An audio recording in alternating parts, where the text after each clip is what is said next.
Okay, so I think this is going to be our last stream for Roller Coaster Tycoon 2. I've thought about it a lot. I looked at the spreadsheet of remaining stages, and after doing Okinawa Coast, I don't think I'm going to get a level that's going to feel really distinct from the ones we've already done. I'm just going to end up building that boring, long coaster over and over. I know folks discussed and maybe suggested that I check out the coaster builder screen, or there's like a tool in this where you can just build with infinite money and an infinite map with no like park and just try to play around with the coaster design. But I think that even then, I'm just going to build that long, boring coaster that I made on Okinawa Coast over and over again. I would be interested in seeing if there's other, roller coaster tycoon like games in the future. I'm going to try to do Micro Park, though. This level seems really hard. At least seems like a good thing to do as our final task here, given how much I struggled with Dinky Park and some of the other smaller stages. Because here I can't just build down, I also have to build up, and I also have to build a like actual coaster to hopefully reach the park value goal, which is like 100K by year 3, which seems really difficult. So I'm going to try to work on this here. I'm likely going to have to start over at least once, I'm assuming, because the stage seems so hard.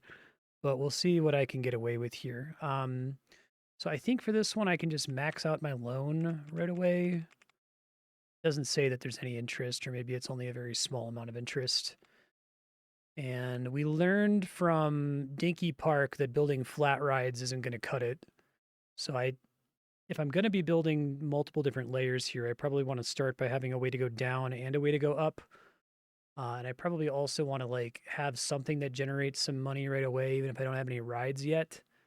So I guess we'll build some paths here and get some like stalls up and running to begin with. I don't know what stalls they give me on this stage. Okay, we get an info booth, which is important.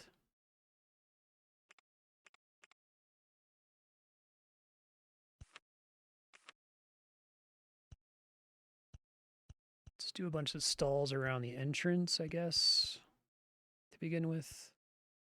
Pause and decide what I want to do with them here. Rello, we always want to be 20 bucks. It's a way to just generate some money. And then let's see what others we can do. Burgers. And balloons. Fruity ices count as food, drinks.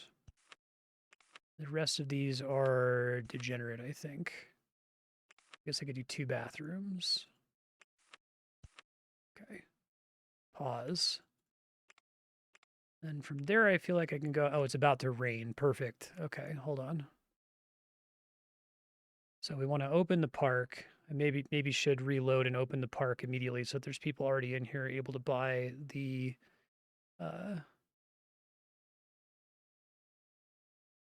umbrellas.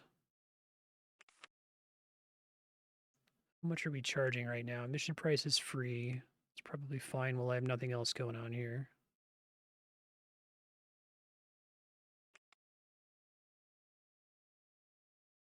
I don't know how much effective time I have until it starts raining.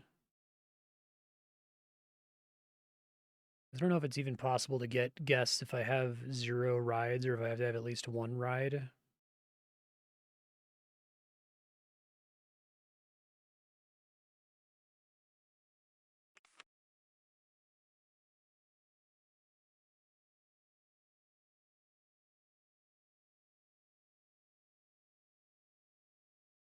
Okay. Well, I want to make sure I do that before I do anything else. If I don't know if I'm guaranteed to always get rain on day 7 or how that works exactly. Let's try again though.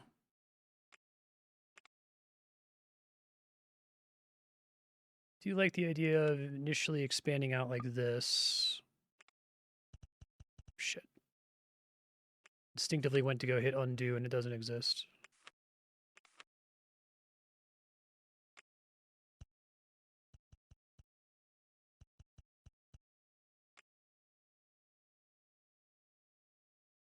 I see.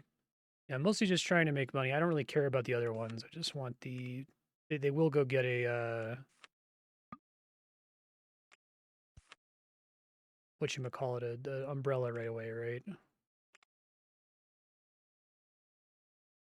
Same price throughout the park. And then if I want to make a little ride over here, just something small to pull them in here. It's fine. Actually overwrite. Get, what's my smallest possible footprint here? Probably a merry-go-round or a circus.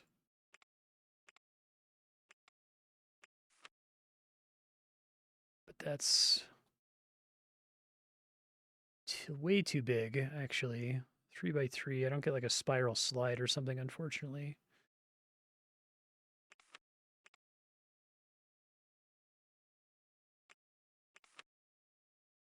Confirming the circus is the same shape.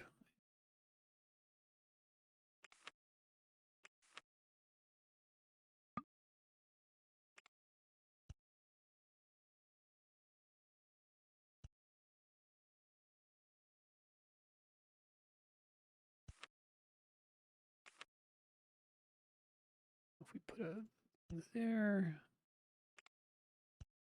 Okay. Open that guy up. Pause. Open up the park.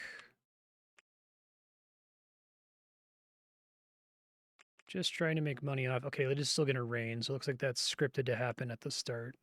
Okay. And I guess I could always delete this ride later.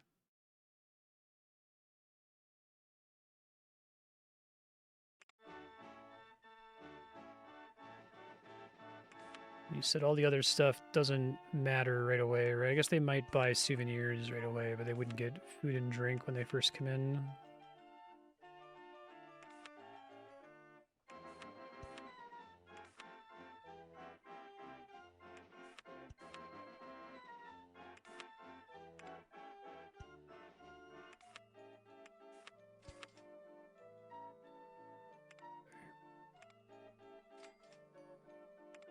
And then I need to figure out, assuming I'm going to be deleting this ride eventually, how do I get underground and above ground, I guess is the next question I need to answer. So, think. Probably get some basic scenery out here.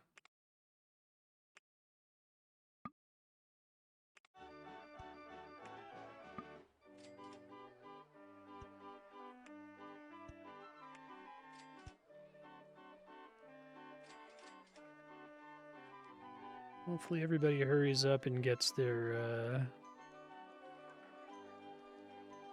umbrellas here. There they go. Now we're cooking with gas. Umbrella Park. Okay. So put something here, and then I'll put a sign to not go in this way.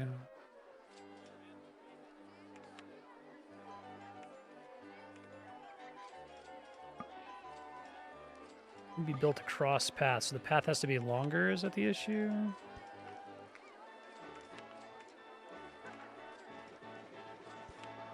No entry. Okay.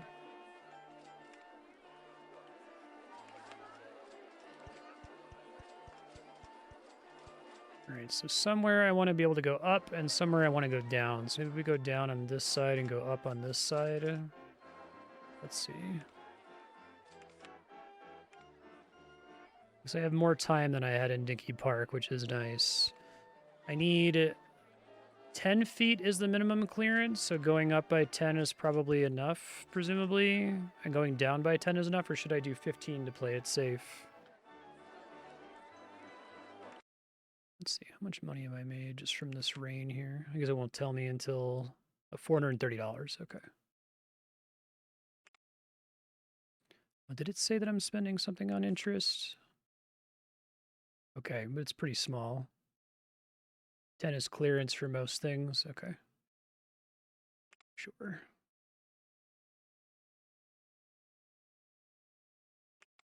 And then to go down,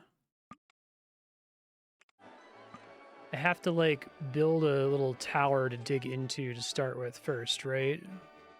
I have to like raise the earth.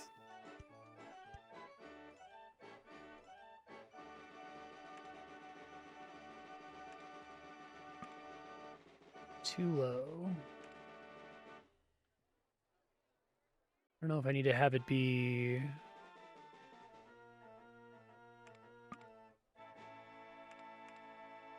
Then I can go down. Or do I have to also raise this one?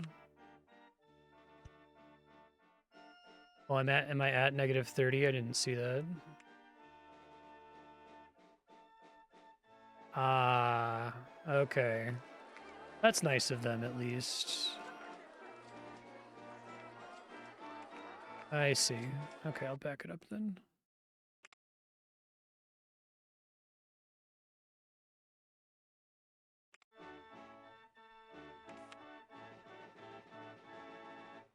I'm gonna finish building these, try to remember to save this time.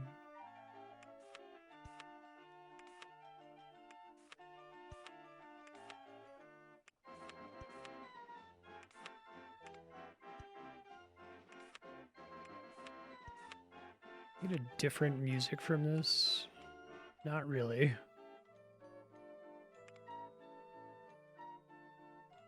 Yeah, that's cool. But I still need to, like, make multiple levels going up, I take it.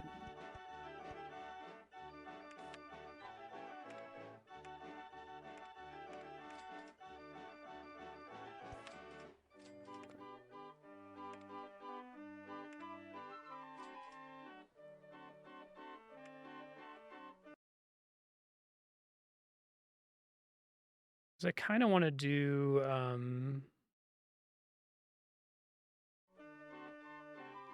I want to, like, already have the next layer built before I start doing too much here, just so that I know what is going to block me. Let me think. So, but you're saying don't, like, go up 10 and then go up... go up 10 and then build all the rides you're going to build, and then go up 10 once you run out of space and so on, right?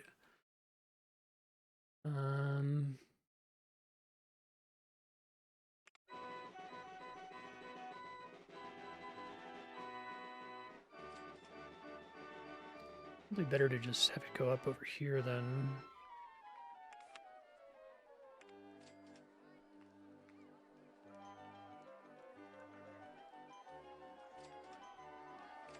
Plus 10 from the highest thing on the layer. So should I be higher than 10?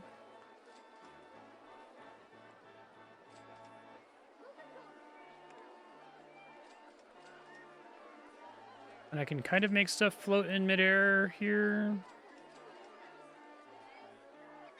Sure. Hey, Tech Gadget, how you doing? Yeah,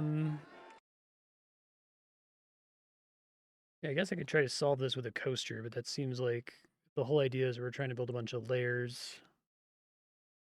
I guess maybe the idea is if I'm going to do a coaster, I should do a coaster immediately so that I know how much space I have for everything else.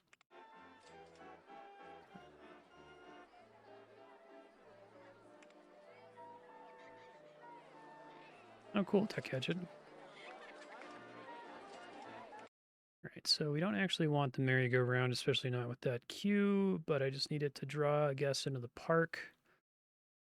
Go ahead and place trash and stuff.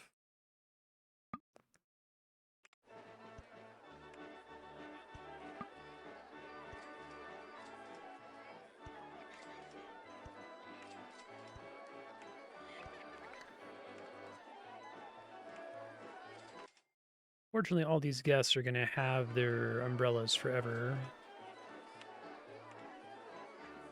Making sure I got the 20 bucks per umbrella there. It looks like I did.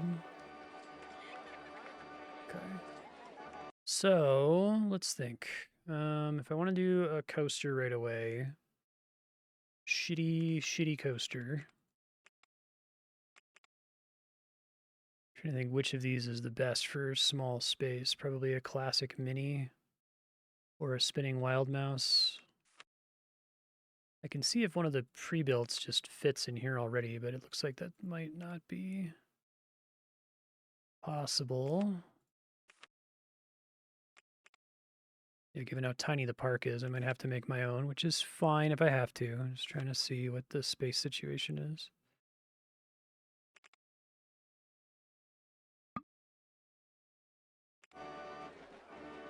Do that one, I guess.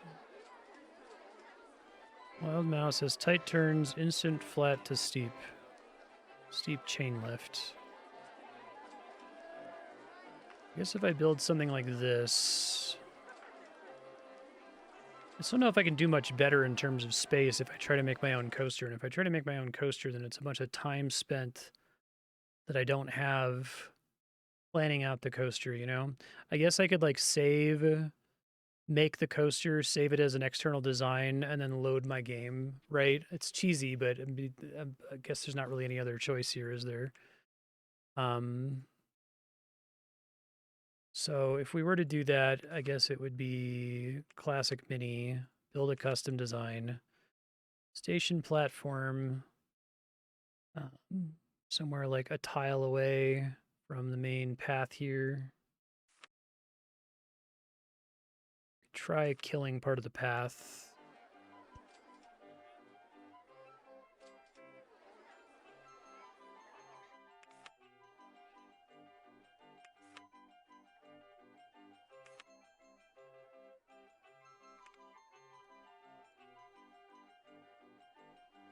You said these tend to want to be about 6 long.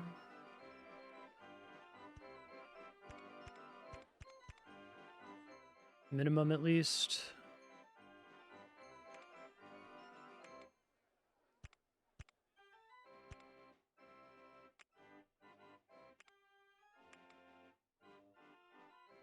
Because this all needs to have a chain lift anyway, right?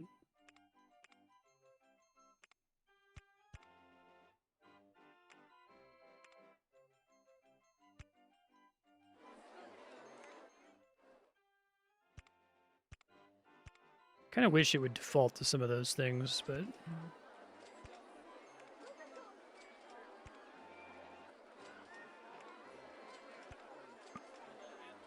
Too high for the supports. I don't think I've encountered too high for supports before. Is it anything I can do to change what is doable with the supports?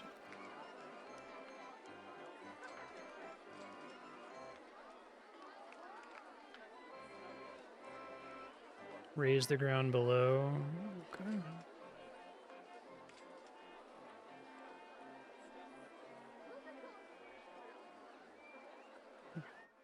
I guess if once I build this, I'll just build around it later, so...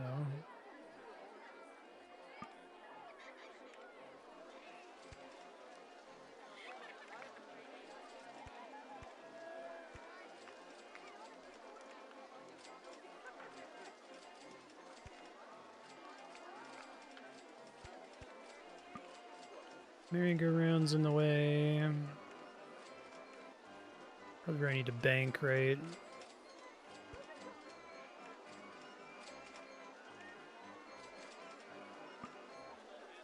Merry-go-round's gonna be in the way regardless. What's if I delete it now? I guess I could move it somewhere further into the center just to have it out of the way of the stuff I'm trying to build on the perimeter here.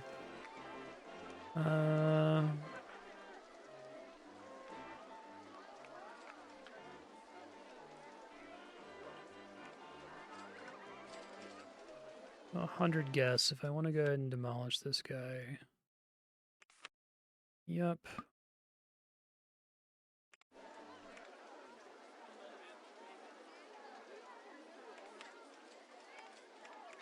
I don't think I have any smaller rides, right? That's as small as we can get it.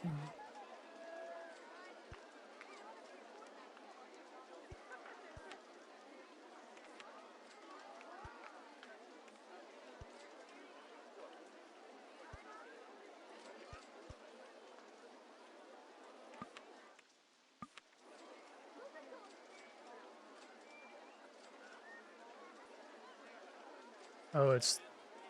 Oh, I see. The classic mini coaster was up, so I was confused. Okay. Make a 1x1 entrance and exit heads maze. Okay, I'll just do this for now. I can always get rid of it later.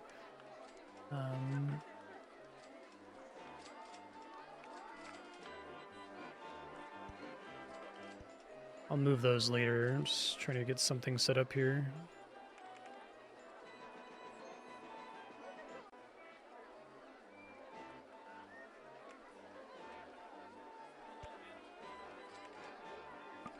Too low.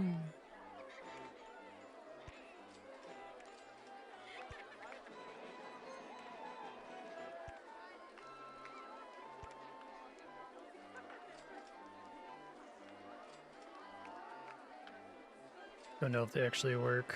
Okay.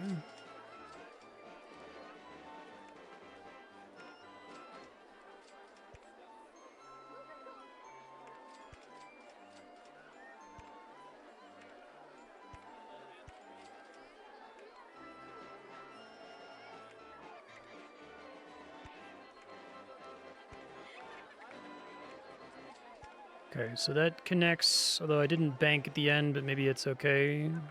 Guess we'll see. Fuck, I didn't mean to delete the station. I guess I have room to bank, so I may as well. Maybe I don't have room to bank.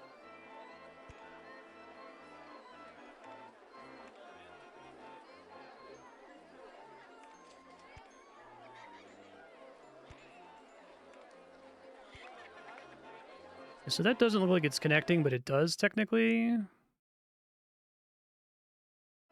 Guess that's a pretty short. Oh, if I go back and do a tighter turn. Okay. Like this. I see. We want to go back one and just go straight and then left and then bank. And then go straight. Okay. But then I needed to reclaim a station here. So we want to go back one here and replace that with a station. Like that. Banking defaults to the medium one. Okay. Guessing that's not a particularly exciting ride, but I guess I could try to test it really quick.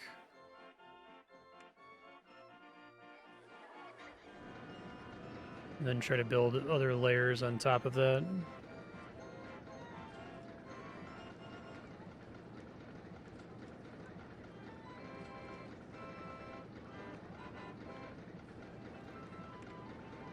Turn this up, I guess.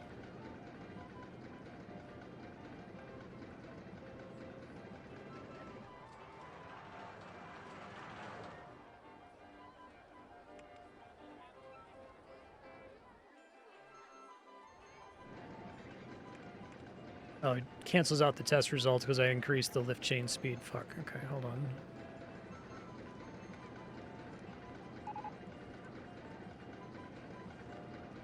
Roto drop.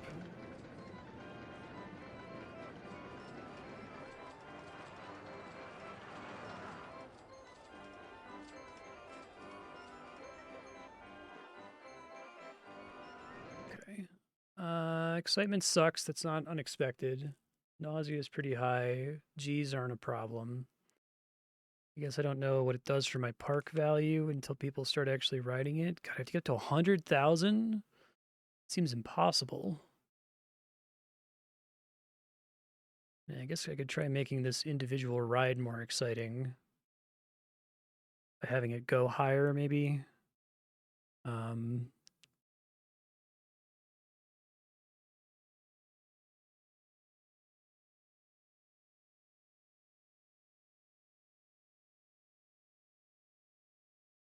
Yeah. It's not going to get to like 5 from scenery, right? I think we were saying that each individual piece was... Because anytime I build scenery, that's a thing I can't build in that spot anymore. It'd be nice if I could build scenery outside of the park grounds.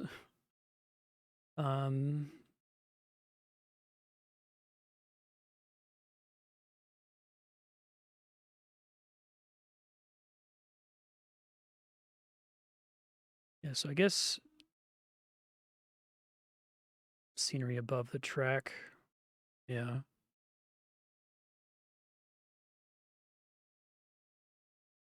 No, I haven't.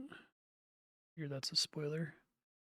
This is gonna be my last attempted stage, so I don't need to succeed to This seems like this is the most video gamey level in the game, so either I get it or I don't. You know, in 5 hours we'll find out. Okay, so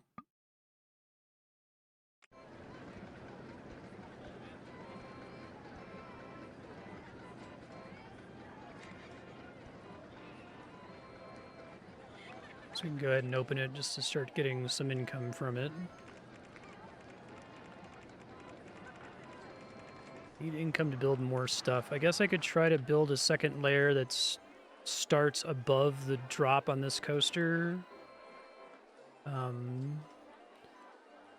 Go ahead and save the design. Okay, in case I have to load something back later. Can't delete stuff here. So let's try building up and see if I can make that happen.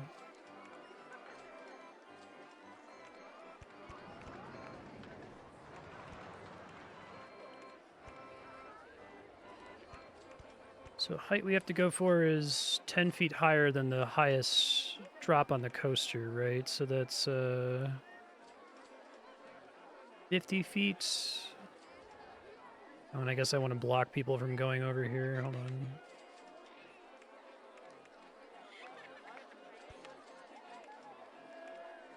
And I have to turn off this no entry sign too, right?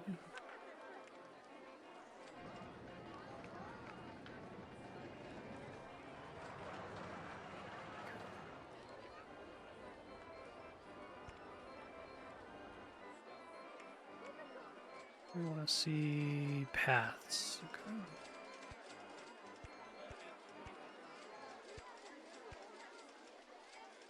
I don't see where... Okay, that's the end of my land.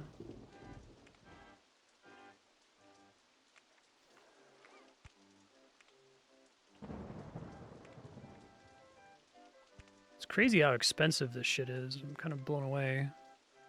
All right. So that should be high enough that if I were to build things on this layer now, it's not going to interfere with this guy at all, and I could still build more stuff on the bottom too, of course. It's not a thing I'm worried about at the moment, though.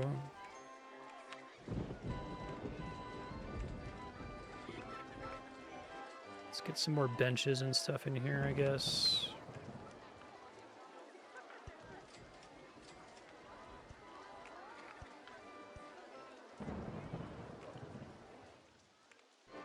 Alright, so I don't really know how... What the fuck are you guys doing over here? Don't you dare. I guess they want to pay attention to the do not enter sign.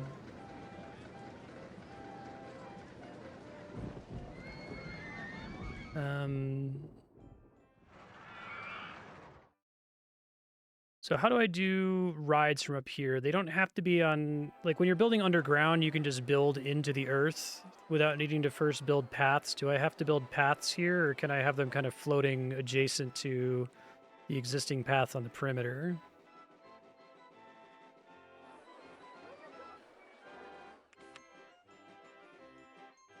Helicopters...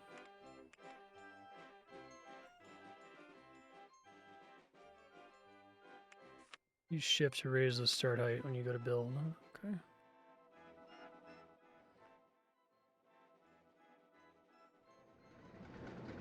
I see.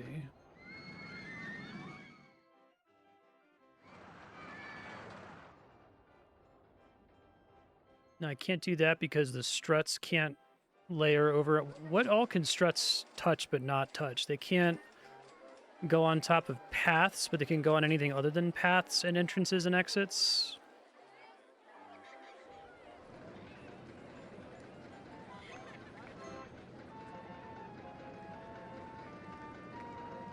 Well, here it wasn't letting me do it. Like, I don't even get a prompt at all, but I could do it here, right? They're kind of real here, right? Because it doesn't let me do it here. Or would it let me do it? It's not showing a support because it's below where I otherwise would be or something like that.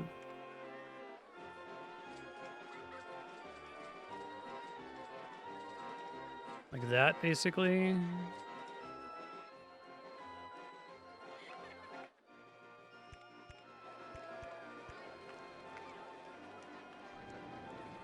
I guess I don't know. Is that real? Is that connecting to...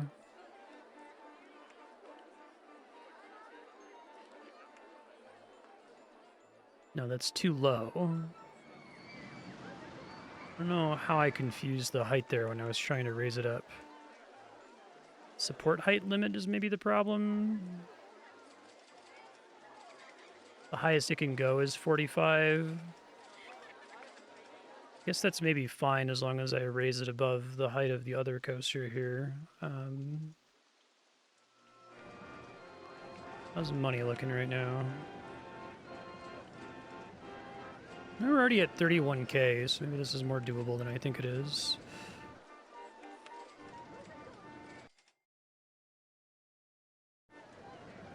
Just seems like amount of track is God in this game, you know?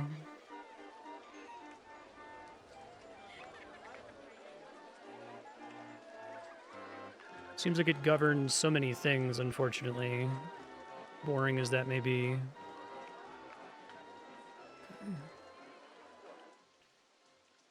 So let's do... So probably charge for the merry-go-round a bit more. To get some more income here.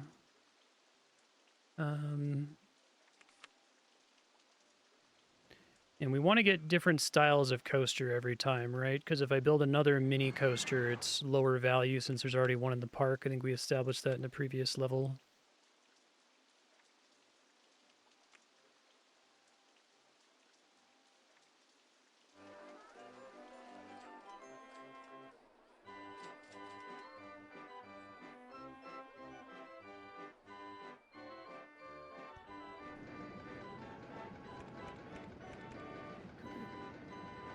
Wish this wouldn't reset every time I moved around. Drives me nuts. Okay, that's 45 feet. That's fine. I guess it probably needs to be further back so that the entrance can reach it, because if it's just one ahead of the path, there's nowhere for me to put the entrance to touch it. I guess I could put the entrance on this side and like have the queue snake around the back and touch this guy, right? That's maybe not necessarily problematic. But I assume I still want to build more stuff in the area.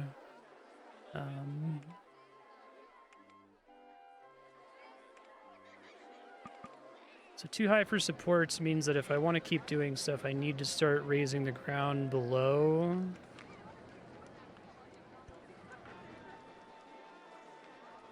Which means that this whole area down here is going to get... I'm not going to be able to do anything with it. Seems like it's too expensive, though. I guess we'll see.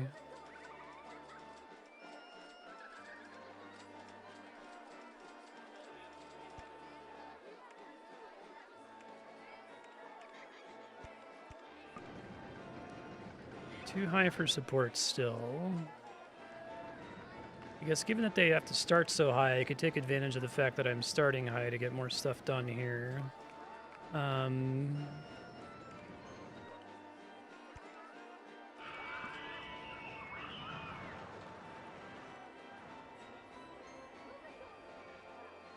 Can immediately drop from up here. I could try doing that. I really wish that excavation worked the way I pitched it a while ago. That is, like, it remembered the base state of the map, and anytime you did something to return things to the base state of the map, it refunded money to you instead of it just deleting the money forever. Okay, so if I decided to go down here, I'm essentially taking advantage of the fact that, like,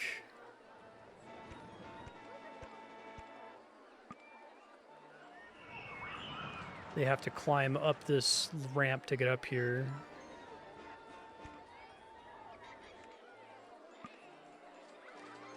And not owned by Park. Hold on.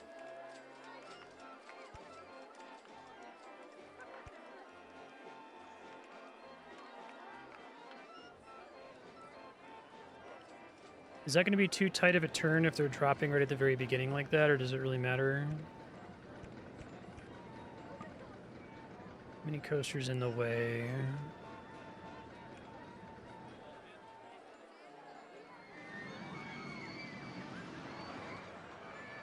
And think of the best way to do this. I'm trying to take advantage of the height difference here, and I'm not really doing that if the support struts are in the way. I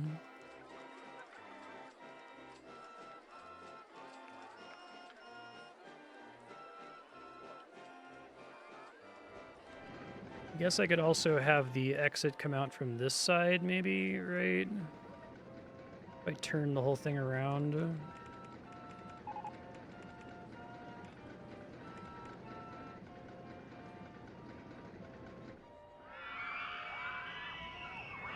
See if I have room to turn it around there.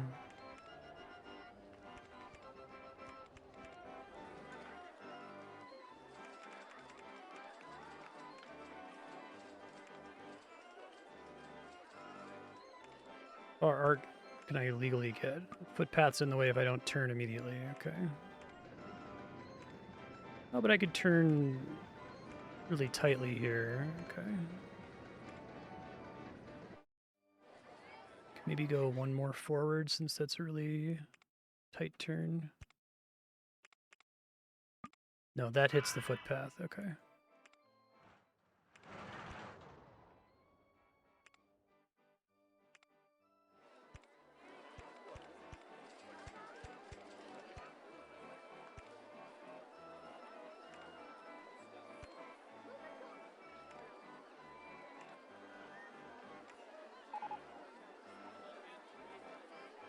We need to have this bank, right?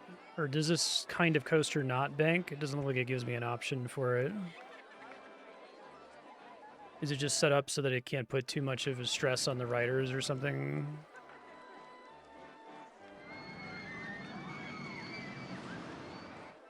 Let me see how far forward this goes before it becomes problematic. Land not owned by park.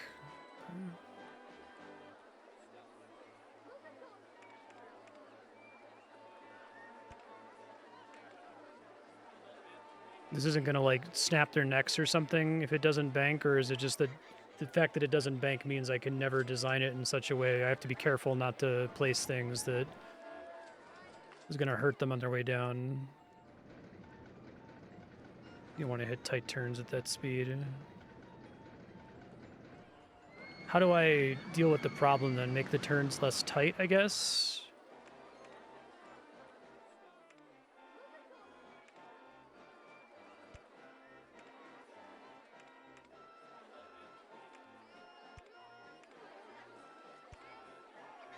Something like that is less problematic, I guess.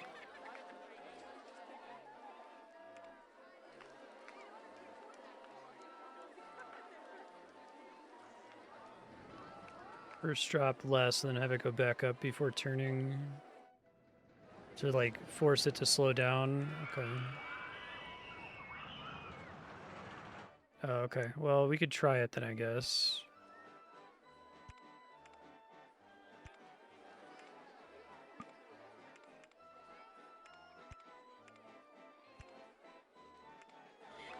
I feel like I just want to, like, send it back now just to test to see if it's problematic, because it's like I have to do all this work to try to guess if it's a problem or not.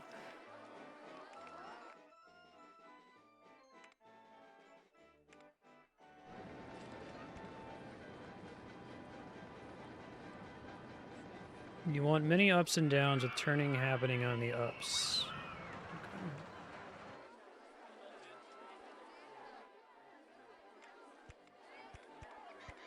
I'm just connecting it here so I can see what, so I can look at the test results, you know?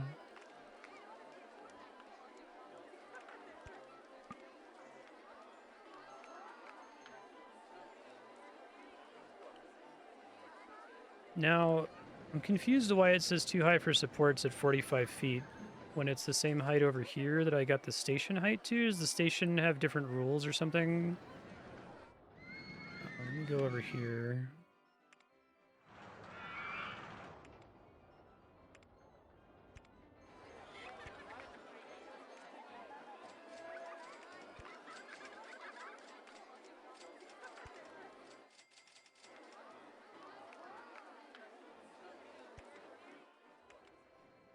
Oh, it's because of flattening.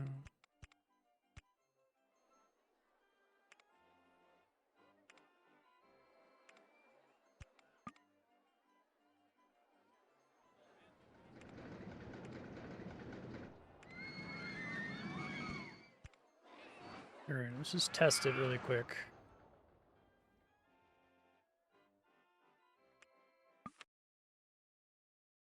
Build an entrance. Okay, I guess it doesn't have to touch anything though. Can always delete it later.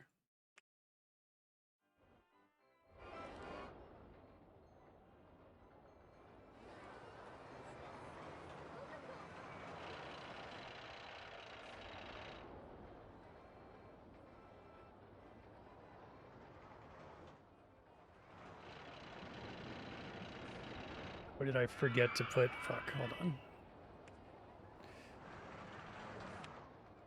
There needs to be a chain here is the problem.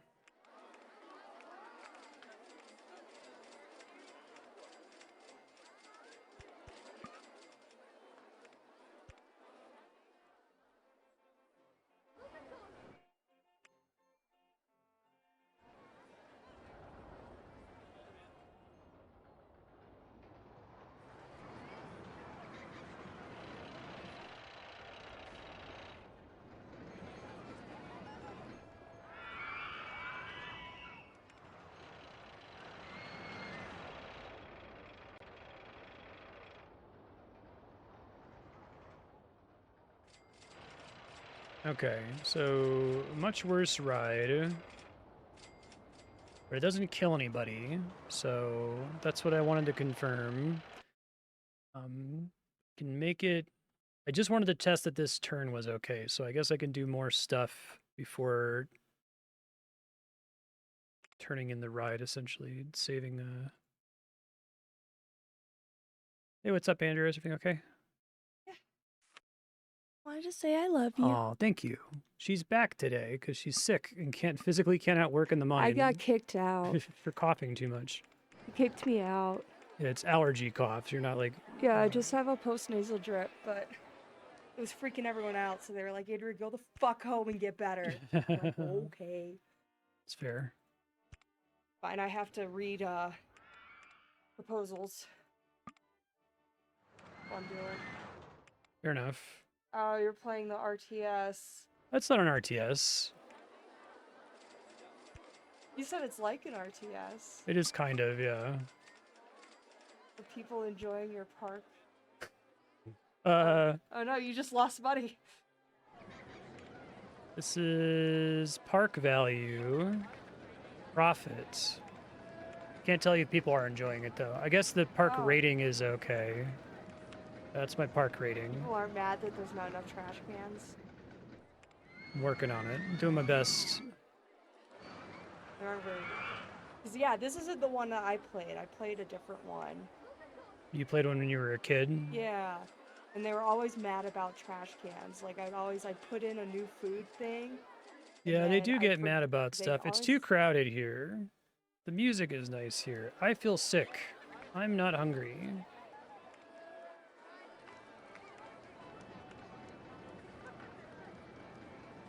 I guess I can do another drop and then try to bring it up to the entrance here to get a little bit more excitement out of this thing. Drops are exciting.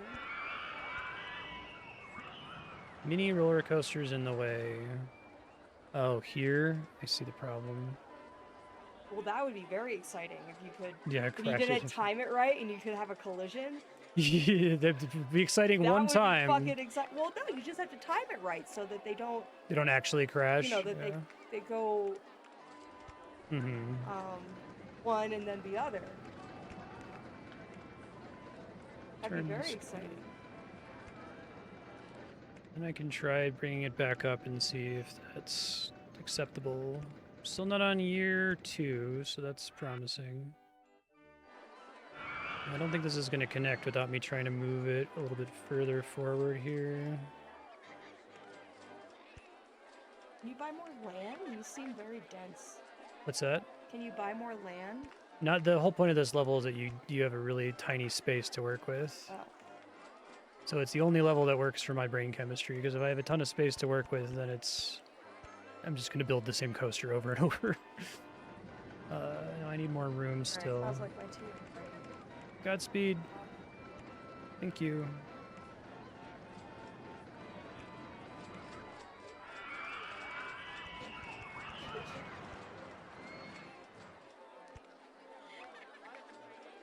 See, this is where I really struggle to see if that's even close. Like, where is that relative to the... Is it like a tile south of the... Oh, it's past it. Okay. I guess I can kind of see that.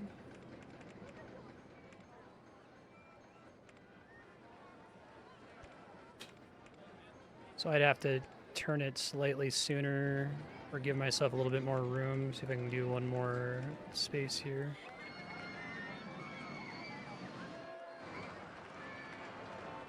Very hard to see what I'm doing here sometimes.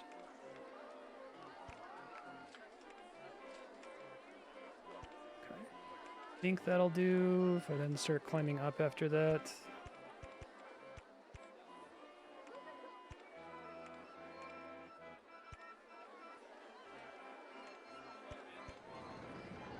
I would have no speed, so it doesn't matter.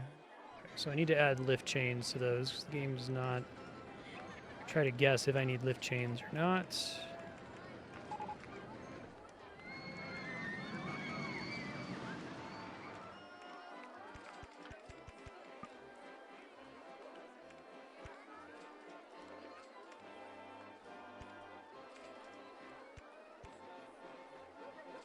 Looks like it connects, but it's like at a weird angle to this one, so... I don't know if it needs to always be flush with the track in order for it to work, or if there's some kind of weird angle from the way I approached it there that it doesn't work. Okay, let's try again. See how that changes things.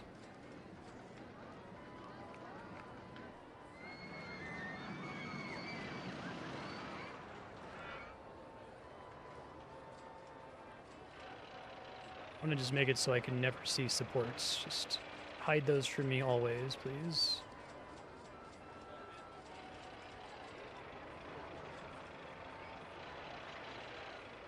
The first climb doesn't need a chain. Oh, that's actually an okay ride. It's kind of crazy. Okay, maybe I can make something work with that. So now I need to connect these guys. So we want to move. Hold on. Have to close the ride. Click on it. Let me make a save really quick.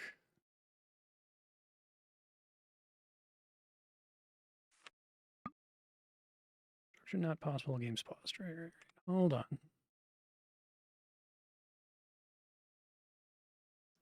Oh, god damn it. I'm like accidentally destroying parts of the path here. Well, hold on.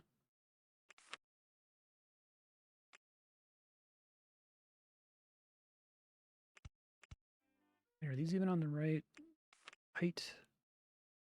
Fuck. Oh, that shit's so annoying. Undo would be too easy though, right?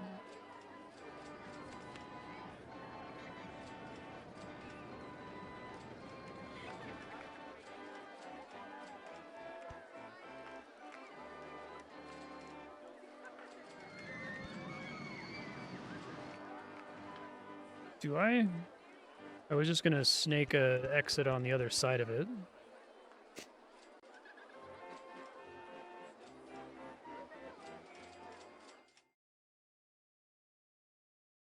Unless if there's some problem with it not touching the ride or something that I haven't foreseen yet.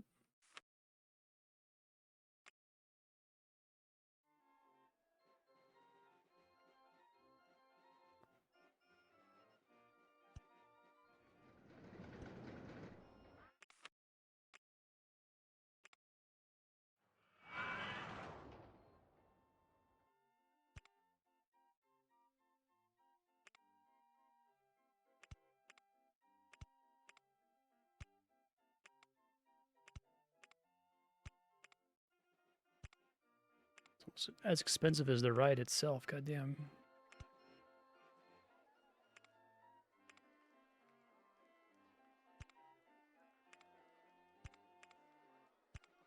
Oh, I think I see what you're saying. So maybe I can squeeze under there.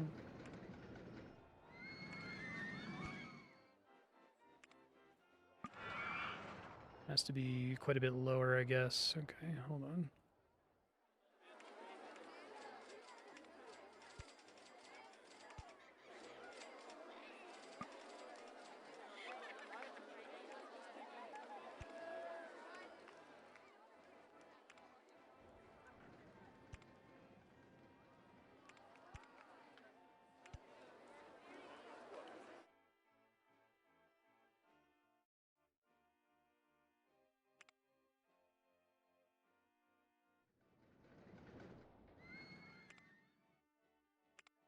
I go back one, maybe I can connect those. Okay.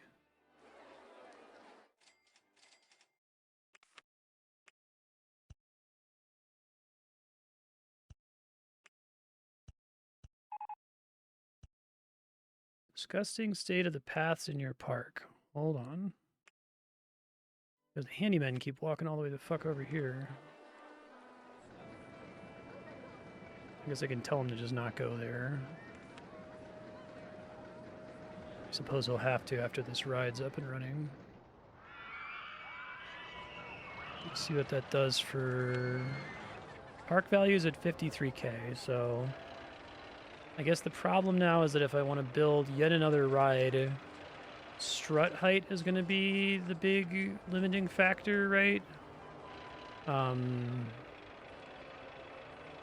Is there a kind of coaster that doesn't have the strut height problem?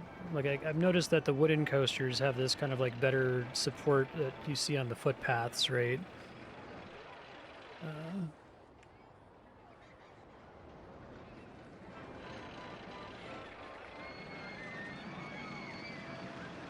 Not that I have access to.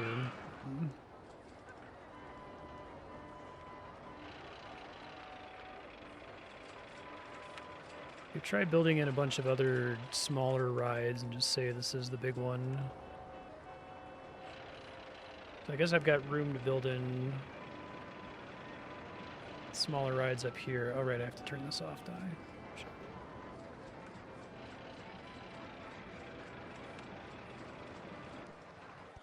Fuck.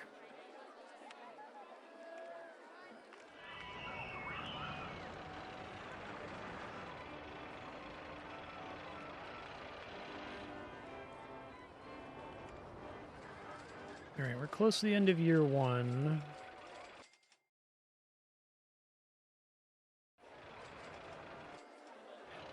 I want to do some smaller rides down here. Let me turn off the struts. Helps to just have that open, I guess. Problem is that we learned that anything that's not a coaster is basically worthless.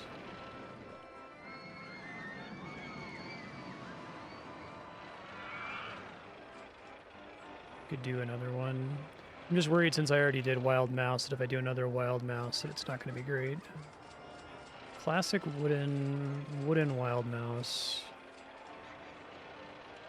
Yeah, if I can make it pretty high.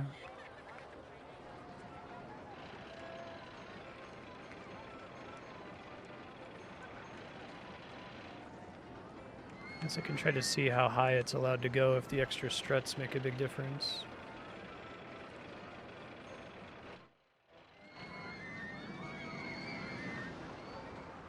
It can start higher. Maybe that's my solution, then I just build a little bit higher up to be able to start it up here. Okay. Figure out where I'm going to trigger that, I guess, but...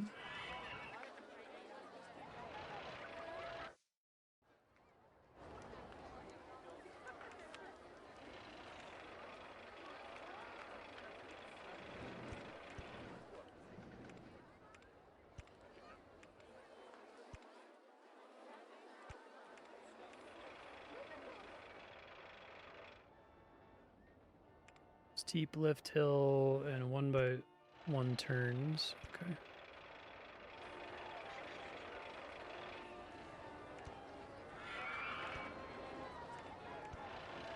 Let's go here, put a sign down real quick.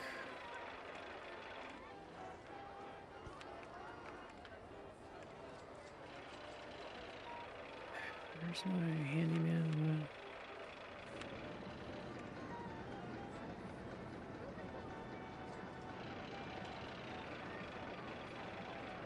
This is 60 feet. I just want to see how high the ride track could go here.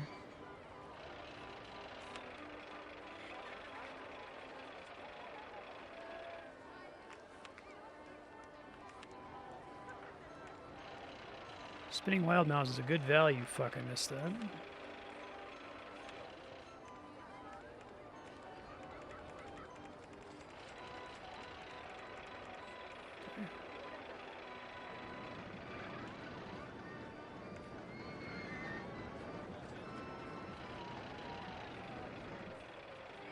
Kill the support so I can see what the fuck I'm doing, please.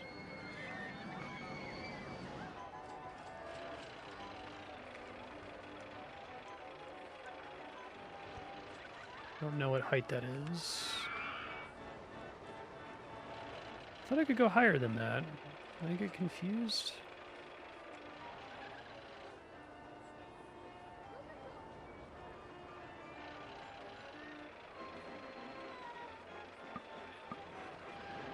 Hold on.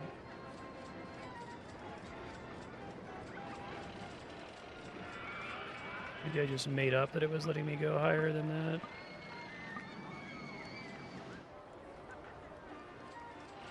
Okay, yeah, I don't know why when I looked at it a second ago, I thought I could go way higher. Maybe I was just confused by the isometric perspective or something.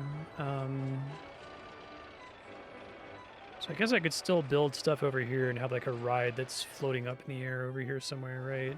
But try doing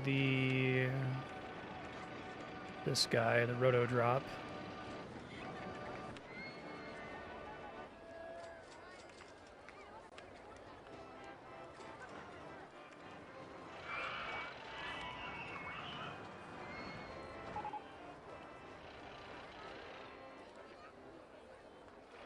As long as it's not crashing into like, let's see. Seems pretty good.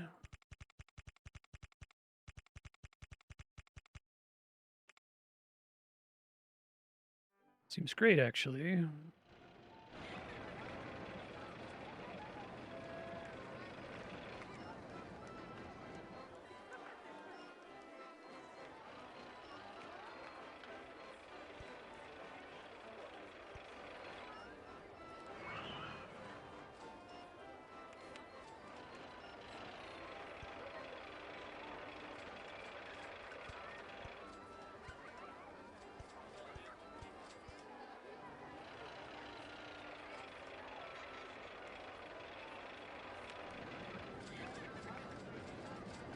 May as well test it and see what it does for me here.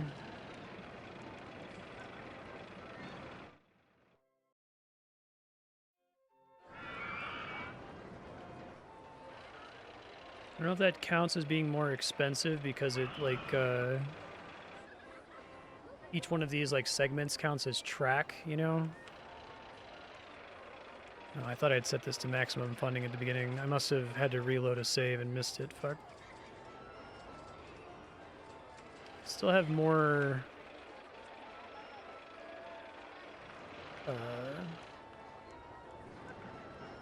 loan that I can take. I didn't max out the loan on this run.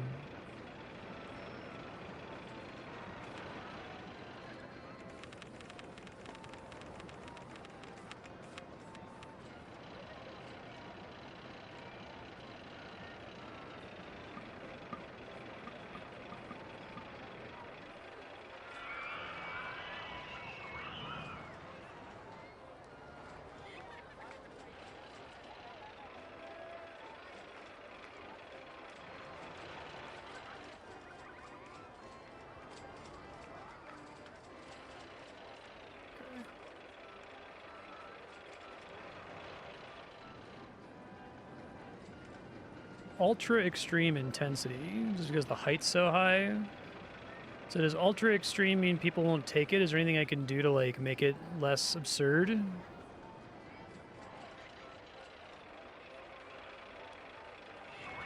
I guess I've never realized that there's like a potential height limit for one of these rides. I don't think I have any other free fall drop mode. Just make it less high is all I have to do.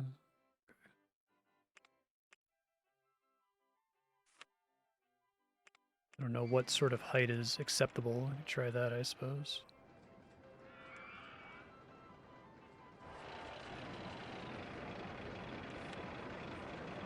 And it already gets park value to 81k, so maybe this level isn't as hard as I thought it was going to be. I thought it was going to be like 5 hours, and I was going to have to like try it for 2.5 hours and then restart and try again. I could try to look for another stage to do after this one.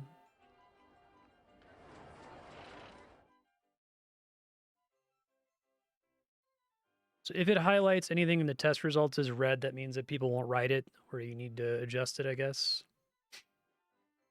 I feel like I'm getting park value just from having this stupid ride that no one wants to ride, right? Just because it was expensive to build and doesn't take up a lot of space. Maybe I can just build another one of those. Ultra Extreme specifically means no one will ride it. So Ultra Extreme.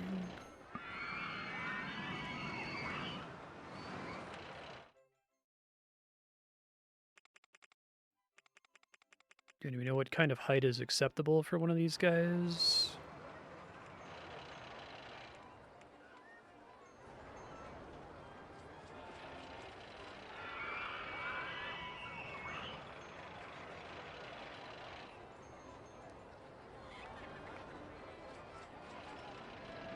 Oh yeah, so much of my park value is derived from it just being stupid tall. So if I just build another one of those and make it stupid tall and just never open the ride.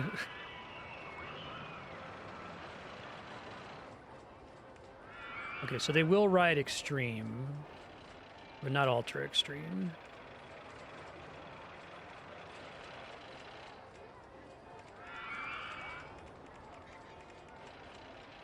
I kind of hate how everything degenerates to park value. I feel like this is the most important number in the game, and basically everything increases this the more money you spend. So like stuff like excitement and stuff doesn't effectively matter, because all that matters is like how much track can you place down, and don't even like open the park, you know what I mean?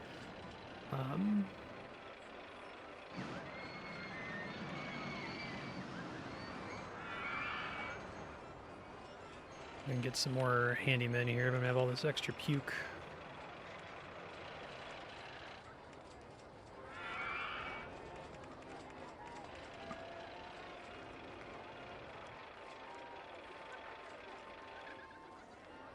Let's see, another one over here. How much did that affect my park value? Let's see, park rating.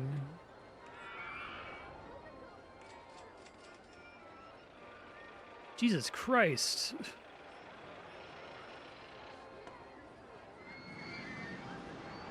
Gets riders but won't be popular. I see.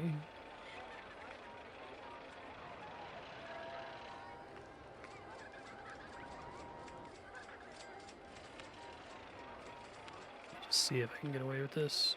I had to research this ride, didn't I? Or did I start with this one?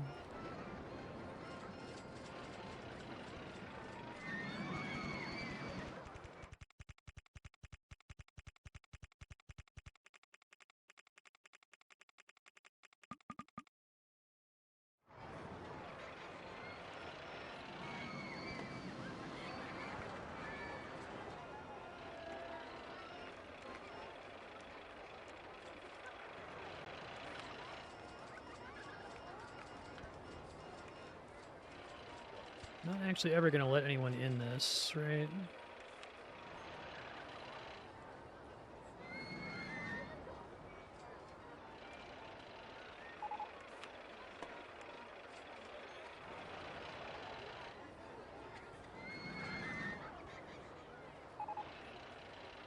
Lay down roller coaster.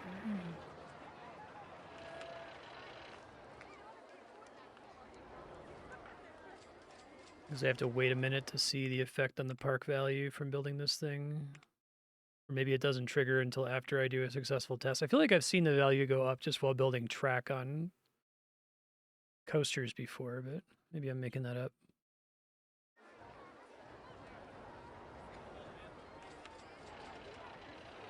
Just looking at Roto Drop 1 makes me feel sick.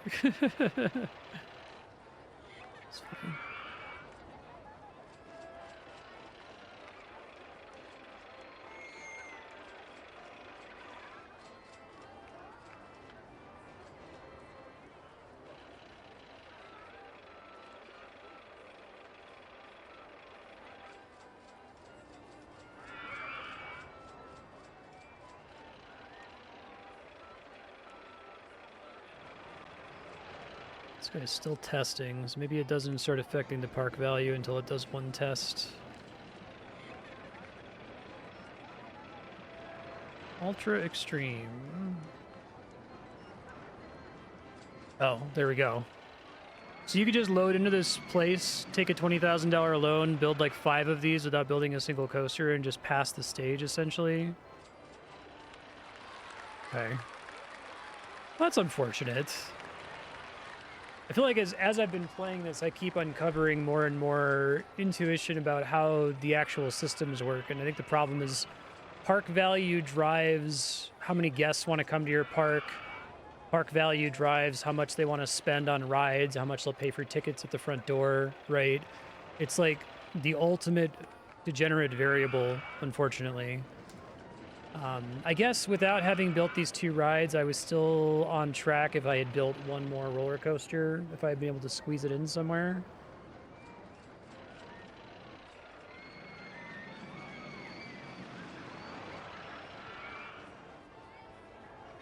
I think that's part of the pain, is that so much of this game is just like, why bother complexity, right? Okay. I guess we could mess around in the coaster creator for the last level, because I guess if I was imagining this was going to be my final stage and I was going to be struggling on it for 5 hours instead of 1 hour, I'd be like, oh, look, I mastered how to win at RollerCoaster Tycoon, aka how to cheese the game. So I feel comfortable having done that, but I guess we can go look at that thing. So that's somewhere under new game. Try to look at the different rides. So is it only new game from the title screen that lets me go to the coaster creator? Let me look at your notes that you sent me. Track designer under the toolbox menu on the main menu. The menu might be loud. Warning. This thing. Track designer. Okay. So we go to like this coaster list, which I've seen a lot of these show up in specific stages. Are there any of these coasters that I've never built before or never been forced to build that you think have particularly interesting rules to try to explore on the screen? Multi-dimension coaster trains. Seats capable of pitching their riders head over heels. Guess I can try to mess around with the ones I haven't seen before.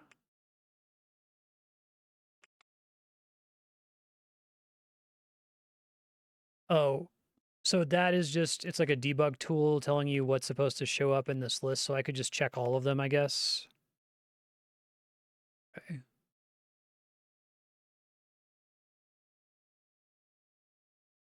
The last coaster type Arrow made and it bankrupted the company into oblivion. That's wild.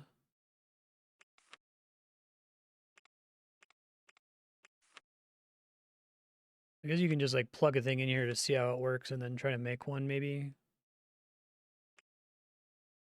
So does this space have no height limits? It just assumes that the struts can go arbitrarily high or something?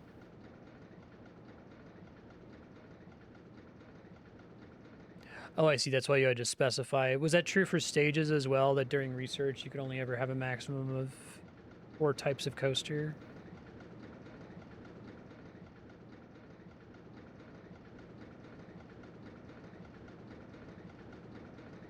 This screen has an undo? Ooh.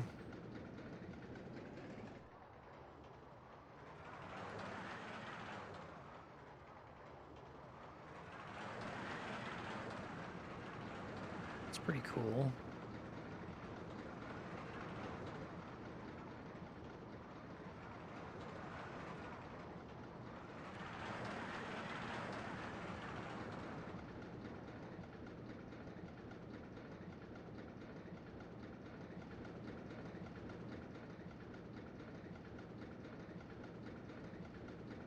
What kind of ride is Maverick at Cedar Point?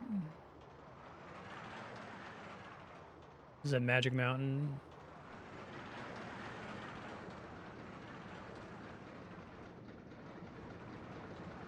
Been to Magic Mountain like once, but it was after having been to Cedar Point several times. So I was like, I'd rather go to Cedar Point.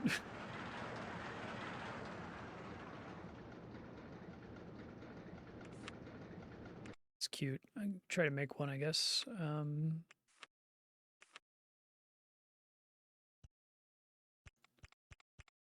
So if you're not limited, like, do you just want to have as much station space as possible just to fit more rides, more cars, have more flexibility later?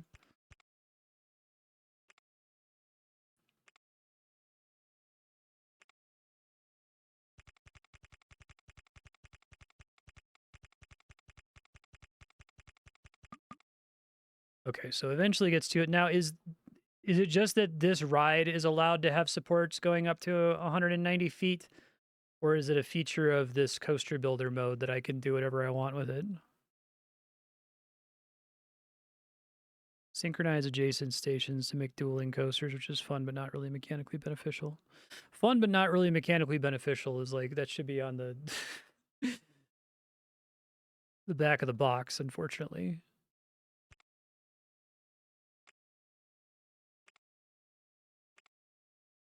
I have a decent amount of space here.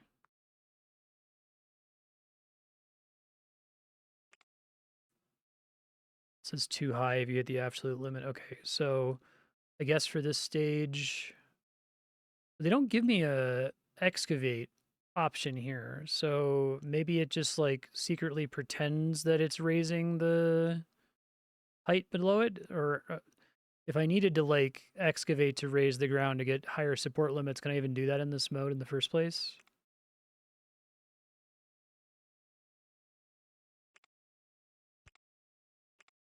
You can't.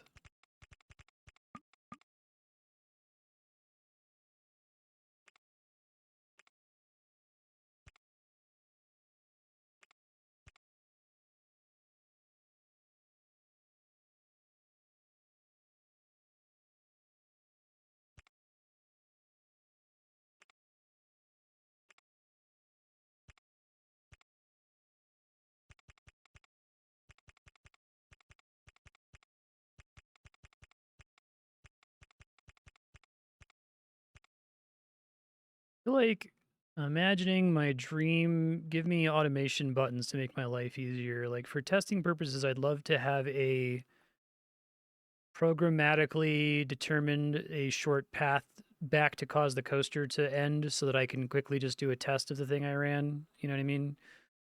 Like I like to have a button that says finish coaster that just tries to path it back to the entrance in some way. You know, it doesn't really matter as long as I can then hit test and check it. Giga coaster can hit the absolute height limit.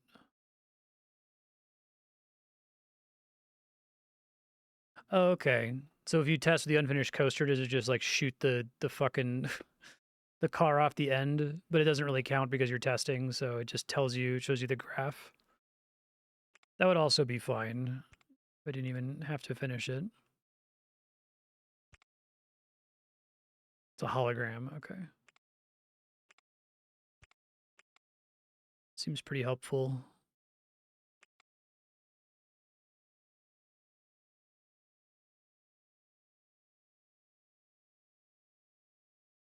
Let's see.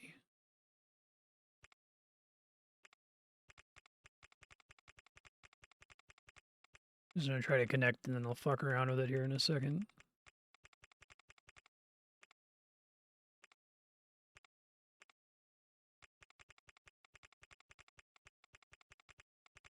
There's love tools, like it would be great to be able to do something like highlight X or Y coordinate and just highlight all the tiles on that line so I can line things up more easily. So this has to go forward by a couple more.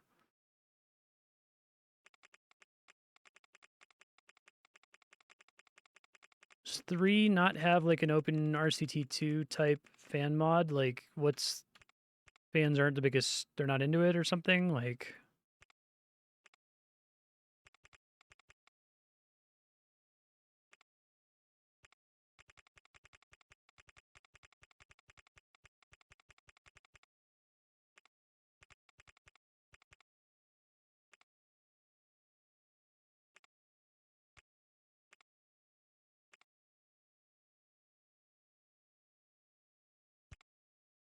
that obviously doesn't connect.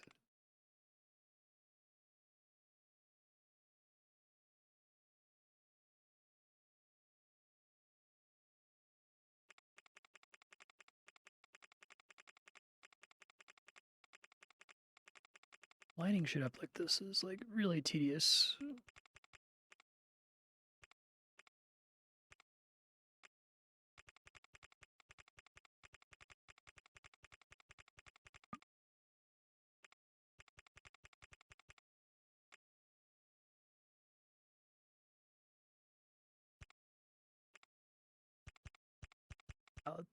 Okay, way the fuck off.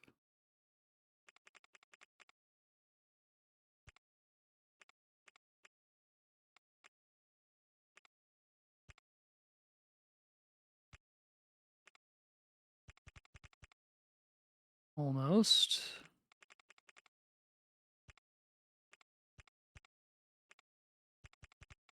Okay, that looks like that connects, so you can try it here. Still needs an entrance and an exit to test. Okay.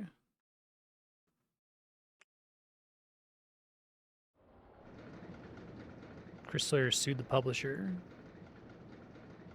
Interesting. It's ugly. I mean, Google it really quick.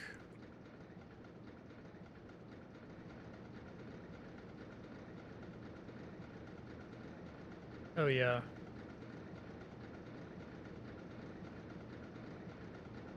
Yeah, it looks like puke. This game looks really good. It holds up, I think. It's like 3D for the sake of being 3D. I guess there's some elements where it being 3D would be really helpful, because like the 4 isometric perspectives are not great for doing a lot of things.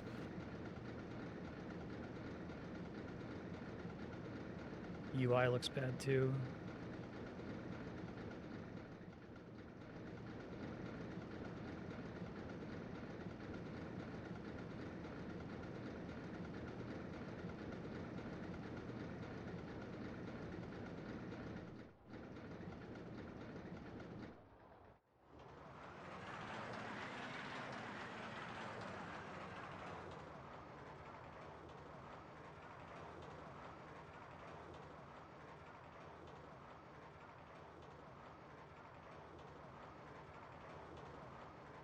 Planet Coaster is a spiritual successor and well received. Architect's supposed to be great. Well, we know the ending's going to be bad there.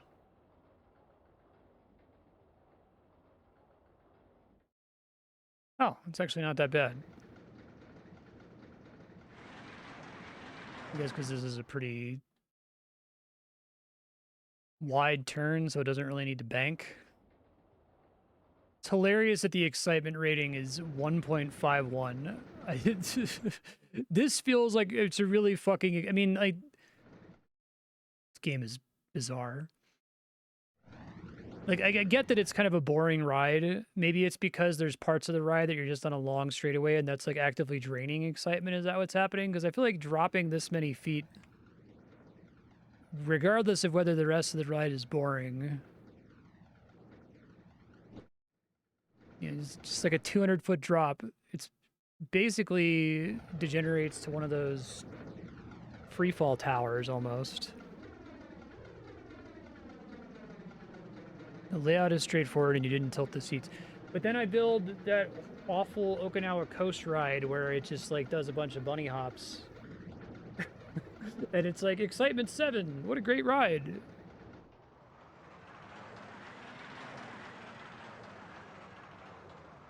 Per coaster minimum requirements that can nuke excitement if you don't meet them.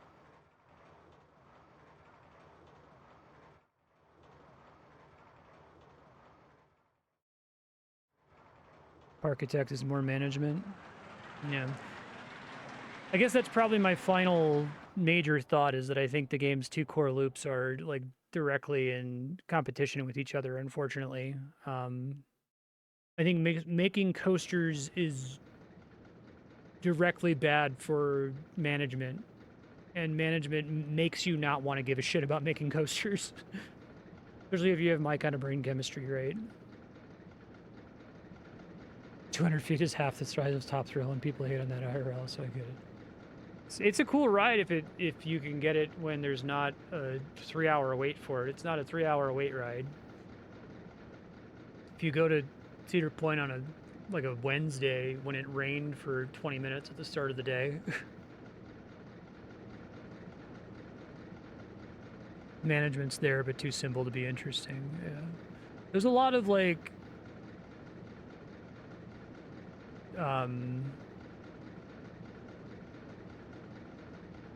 compounding problems.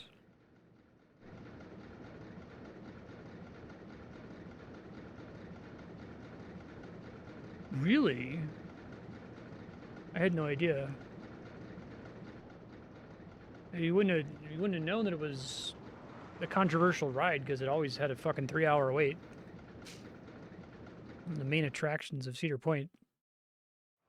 Top Thrill, for those who don't know, it's supposed to be like a drag race, right? So you get launched at the beginning, you launch up this big hill, go up to the top, and then you just drop down, and that's it. It's like an 11-second ride or something, but it's really, really high, and the initial launch is really cool.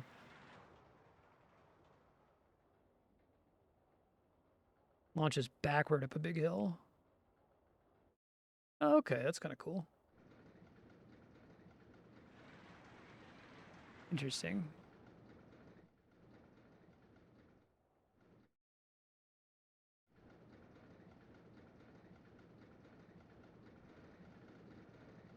Wish I had train brain.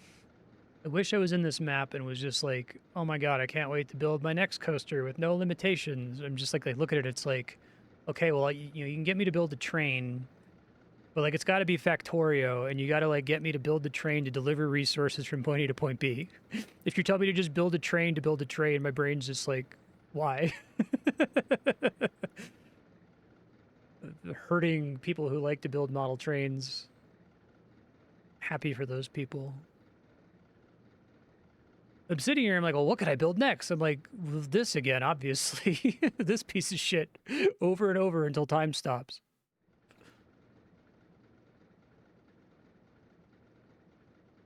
The terrible power. I think going to parks is fun. Yeah. You ever thought about getting involved in actually making rides? It'd be like a background in physics and engineering.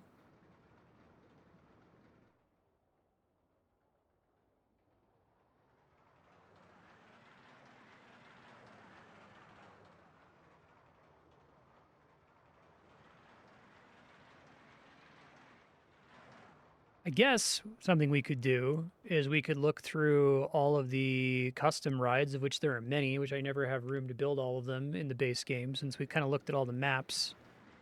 Just kind of enjoy what other people did. That I could have that be fun, maybe. Let's get out of this mode.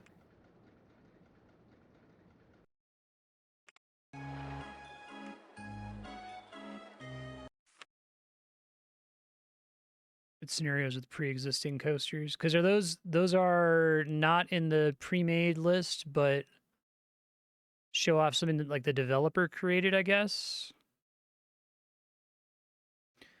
2047. Jesus Christ.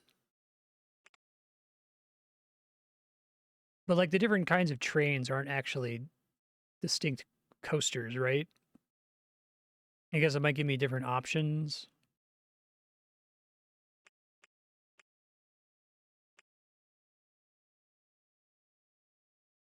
Can't do like select all, can I? I guess I could do this, but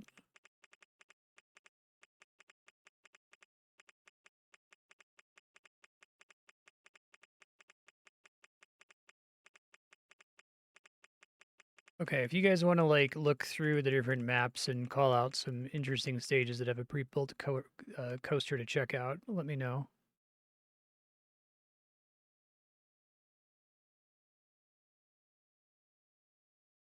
Capitalism stuff is grim. I mean, I would prefer if the game included that in its storytelling in some way that, hey, this shit sucks. You know? So I guess I can just like build these Set them to test immediately. This is the kind of thing where, like, building all of these races in a single map would have been impossible when the game came out. It was just doing too much all at once, but Open RCT2 doesn't have those limitations. I don't know if the ones that are just like you within like a 4-letter code is just somebody somewhere made this and this isn't at all inspired by a real coaster. I don't know how does someone get approval to add this to the game, you know?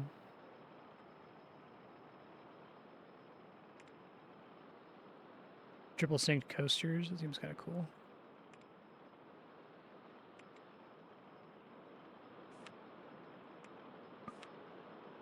Oh, no entrance or exit. That's why I'd opened that up before. Okay, I see.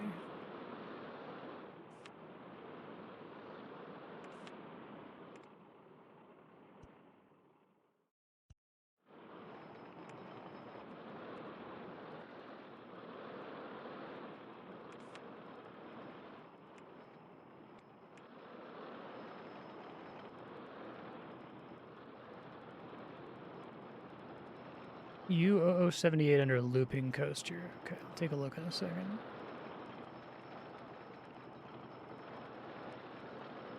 Side friction can crash by flying off the track if you build it wrong. That's interesting.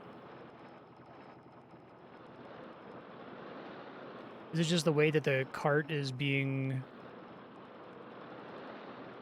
held to the track or something?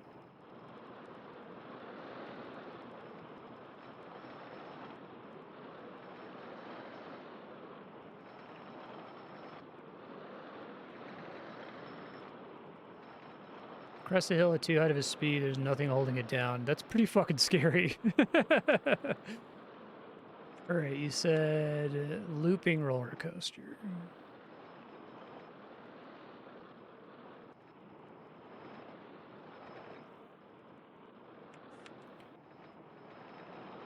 $0078. Holy fuck. What the fuck? The kind of coaster you would just never build in a level because it's too big. Jesus Christ. What the fuck?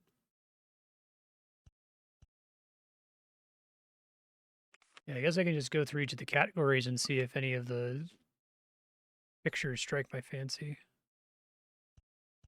Well, that needs to have multiple entrances and exits? Is that what's going on here?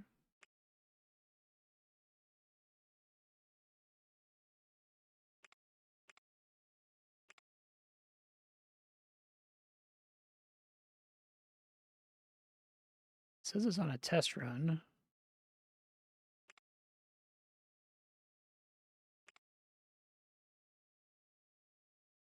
Oh, okay. I didn't realize they counted as separate here.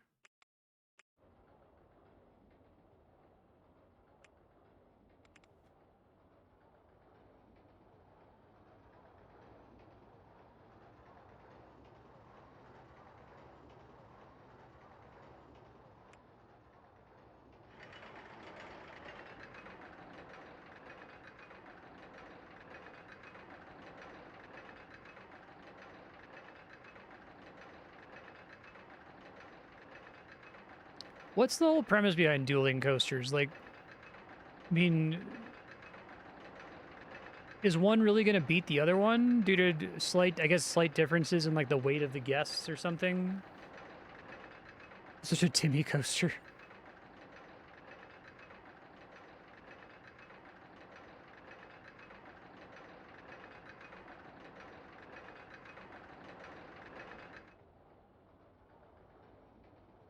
Right.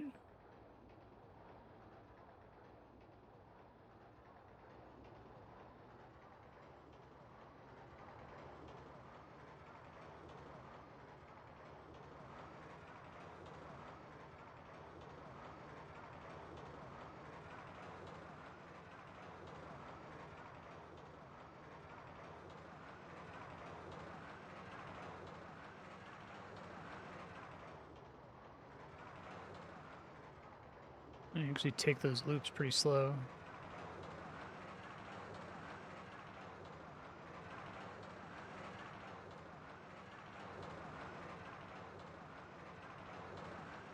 And then it goes through again? That's funny.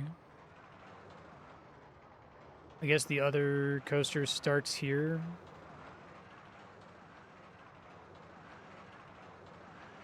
Slow inversions is the current meta. Particularly exciting.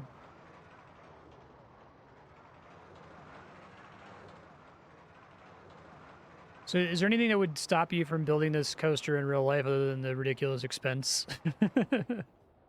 Is it physically possible? I assume pretty much anything in this game is probably technically physically possible. Stalls in modern parlance. I see.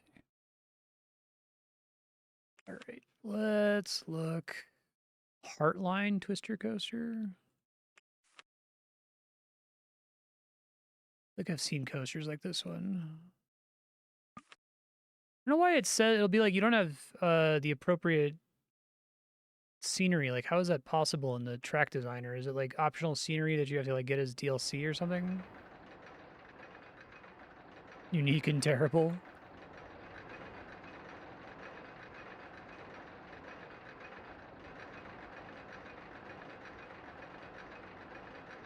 Currently, it is popular among real-life coaster designers to stall you in midair while you're... Oh, fuck that shit. I don't like that at all. In a loop-de-loop.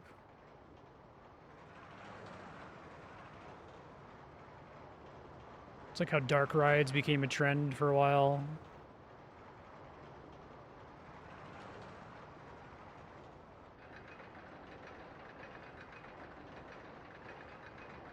How the fuck does this thing turn around?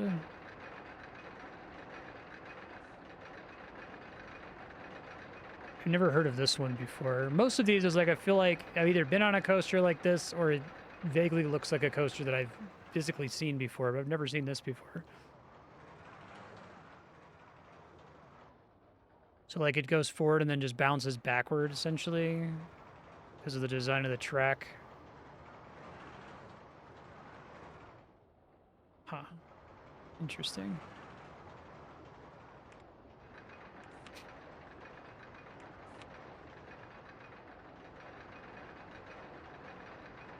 Spruce Goose.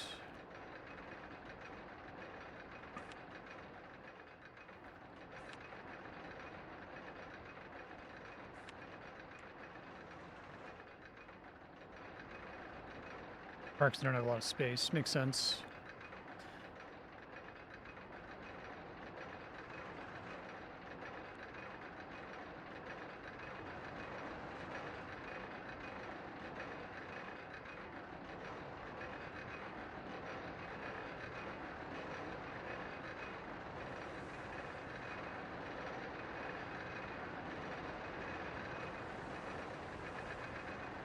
I don't think I've ever been on a water ride like this before. They've always been all water. There's never been like parts that are just a kind of a traditional track and then you go through a part that just splashes water on you briefly.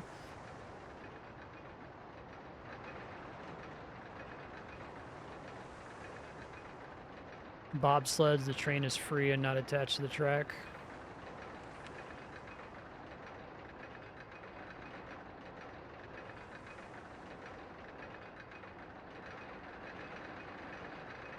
I need to check the Giga Coasters because of a crazy name like Giga Coaster.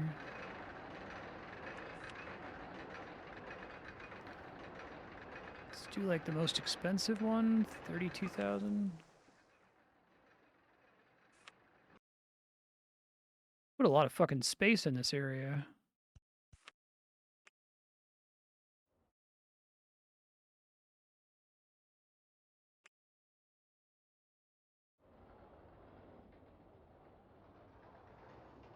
European model that's not popular in the USA.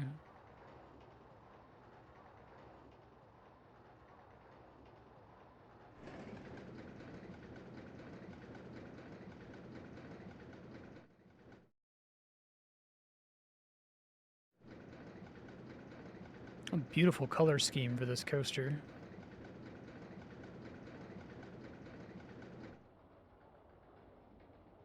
Nickelodeon puke.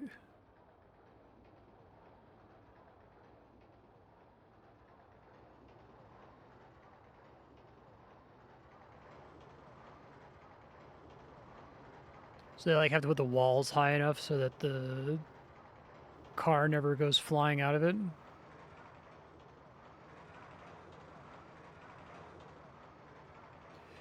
So when we say crash, we mean that they like just like hit a wall and stop?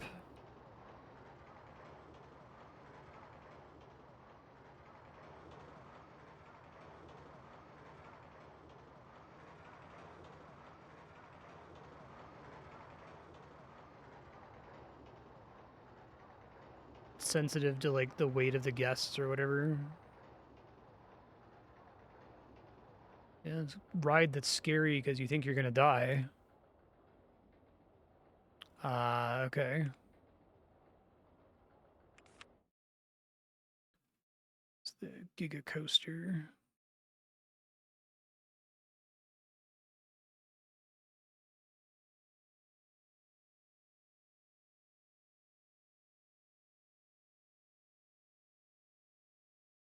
So I'm guessing some of these types are unique to Open RCT2 and weren't available in the vanilla release of Roller Coaster Tycoon 1 or 2. $25,000, $37,000. Velocirator. Millennium Force is a Giga Coaster. Okay, thank you. I love Millennium Force. It's the coolest ride I've ever been on. It's like it's a problematic coaster because it's so good it makes it hard to enjoy other coasters.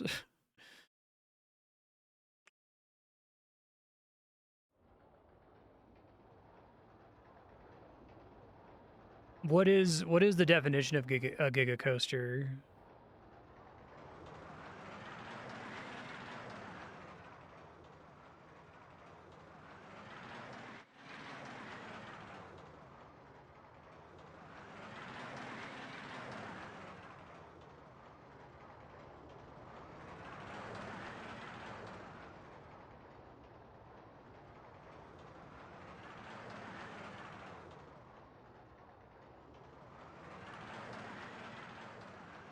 It's a height thing? Okay.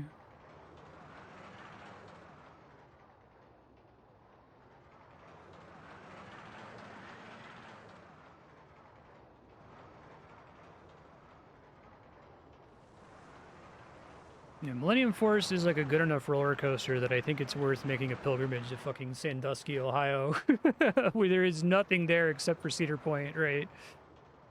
It's like a 3-hour drive from Columbus, where I used to live. If you go there and you just get like food at the park and just go on Millennium Force like once, I'd say that it's worth it just because the ride's that fucking cool. It's so good.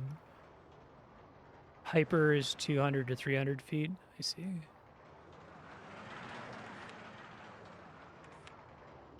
See if there are other ones here that are interesting. Giga.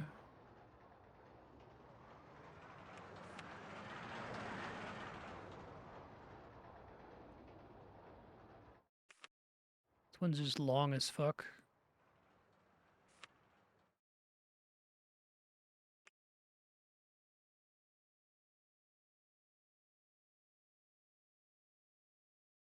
Yeah, Kings Island's okay. I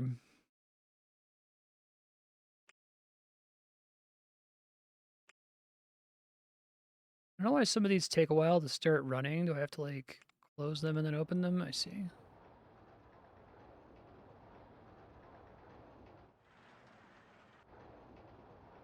Goliaths from Magic Mountain.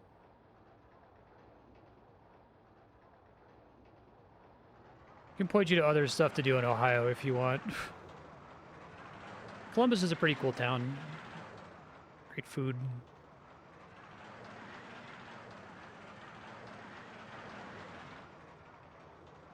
The Millennium Force is just like it's just pure enjoyment. Like the ride is so smooth. It doesn't give you a headache. It doesn't make you nauseous. It doesn't whip you around at all. It's just like the pure thrill and excitement of being on a really, really smooth, fast, high metal coaster. Good coaster can have a cable lift hill that needs to go down to pick up the train instead of constantly. Yeah. That's how Millennium Force works. There's like this. It's like a big metal thing that slide this thing, right? It like comes down and grabs the front car and then pulls it up. Millennium Force doesn't come on for top ratings because they've got Steel Vengeance. Really? No kidding.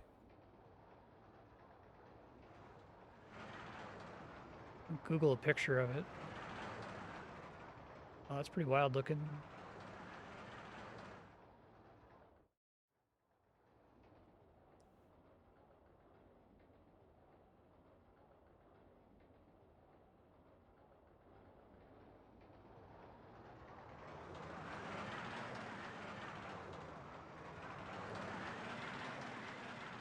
Yeah, I guess speaking as like a total coaster noob, I think it's not a total noob. I lived in Chicago and went to coaster parks within the vicinity of Chicago quite a bit.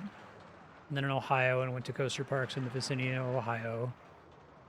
So I've probably been on, in my lifetime, like maybe 50 different coasters across different parks across the country. Most of them, I think my feedback is that was fun, but it knocked my head around, or that was fun, but it made me feel kind of sick. Or that was fun, but it was too like rickety, right? That's crazy, Rorak. I would still say that, yeah, that definitely counts me as an amateur, but I haven't like only ever been to one park. Stand-up coasters, these are cool, like the Batman.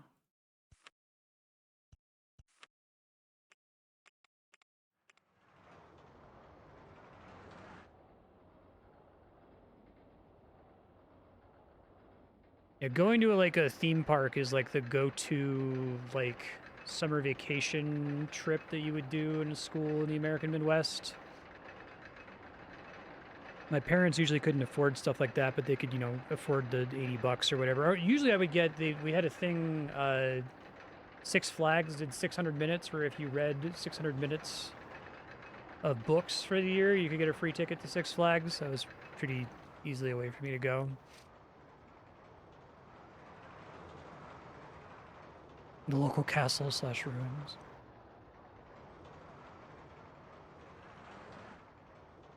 I should go to Disney at some point.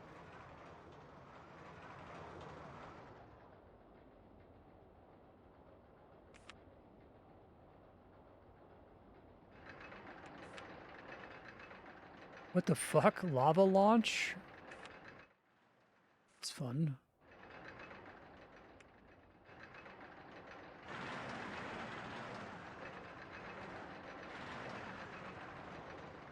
There's a big launching track at the very beginning, and you go backwards from there. I see.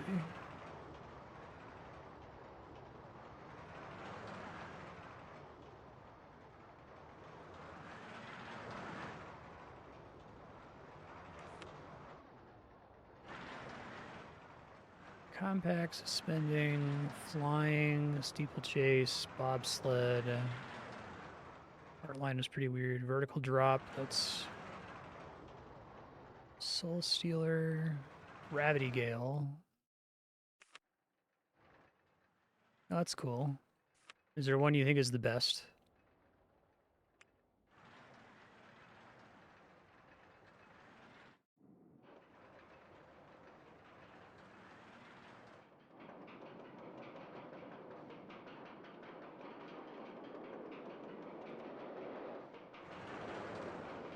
Tokyo's the best.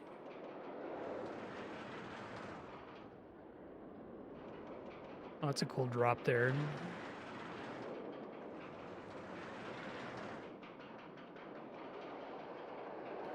What's the deal with it, like, pausing before the drop? Is that, like, just a feature of this kind of ride that it's able to do that? There's coming on, like, brake that can hold you for a second before you go over?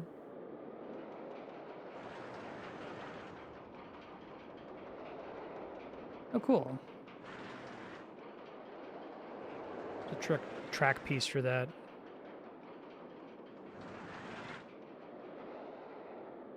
That's cute.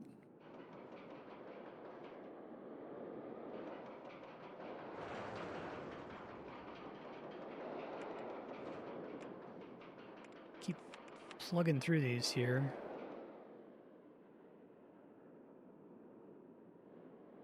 Reverse free fall? These are all pretty similar to the Top Thrill Dragster.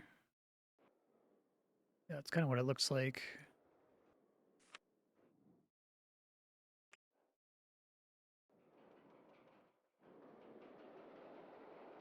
Would it be like a little U shape? At least it used to be. Sounds like since they redid it.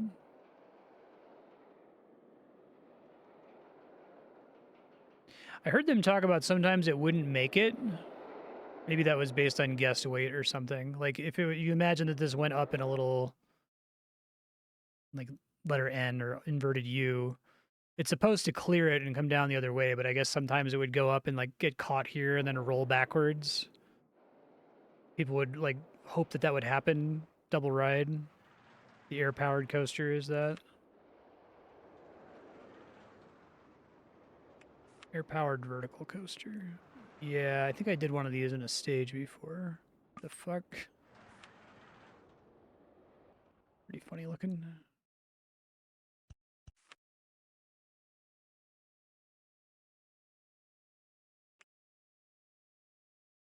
It's designed that that wasn't like a problem if it happened.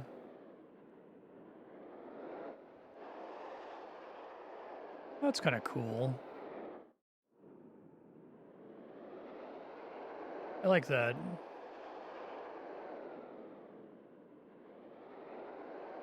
LSM launched. Okay.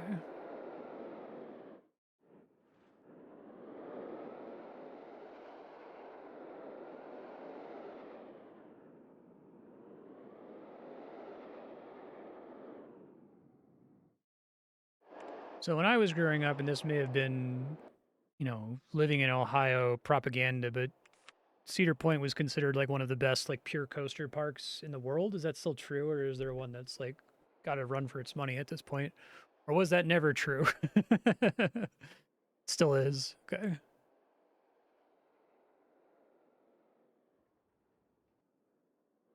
Pure coasters, there's not a lot of dinky rides there. Like basically it. Oh shit, no, I wanted to do. Oh, maybe they don't give you, they don't have any preset ones. Okay.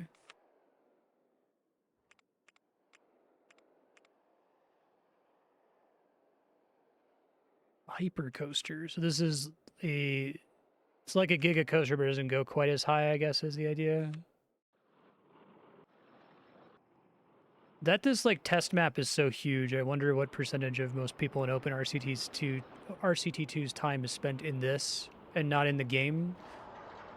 I'm kind of surprised that this project doesn't include more like attempts to putz with the design and the scenarios, other than to say that Control Z makes the game too easy. That's really weird.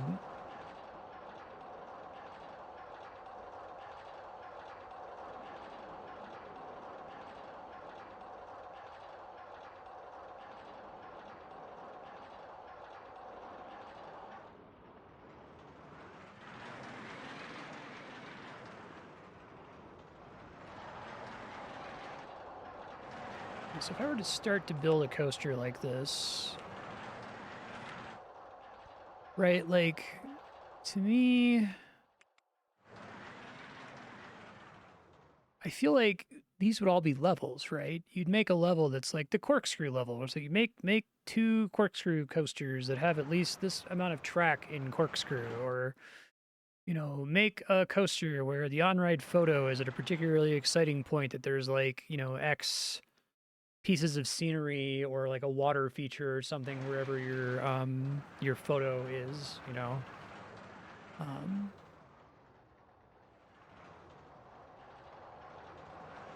Sure. Like the game, well, the game, like you couldn't make a mod immediately that says have 3 loops or 2 corkscrews or whatever, just because that's not information that it gives a shit about when it's outputting like a pass fail state for a stage. Yeah, make dueling coasters over X length that finish within Y seconds of each other, right? There's like, you can imagine literally thousands of such combinations of things. And I could see like having other park conditions that make it really easy or really hard, depending, right? Because that's part of it. It's not just having the the design space to make those levels, it's also knowing which things to turn off and on in each level and say, okay, well, here's a stage where you don't care about money, you don't care about guests, you don't care about park rating. You know, we've automated all of that for you. In this level, the guests don't throw up or whatever. Or in this level, the guests are particularly nauseous. You know what I mean? I feel like that game could still exist. I don't know if Planet Coaster attempts to do that more.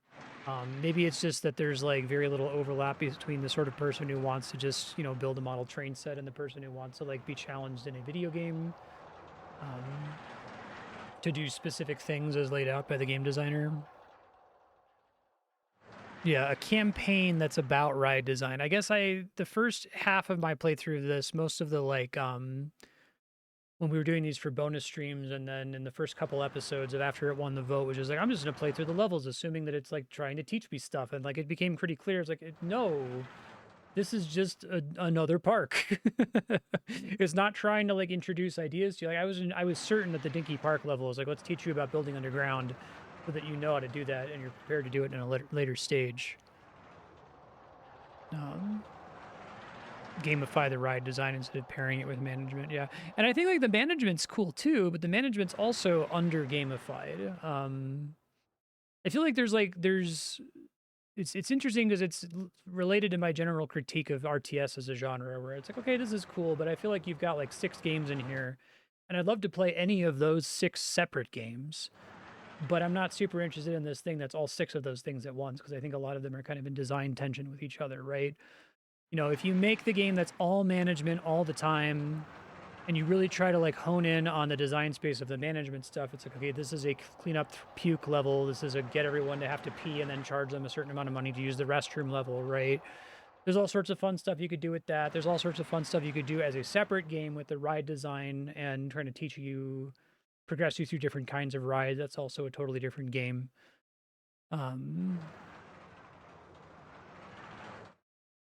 I think that there's a third, so that those are 2 distinct games, and I think a third game, which is probably would be playing the most into Roller Coaster Tycoon strengths, would be something that tries to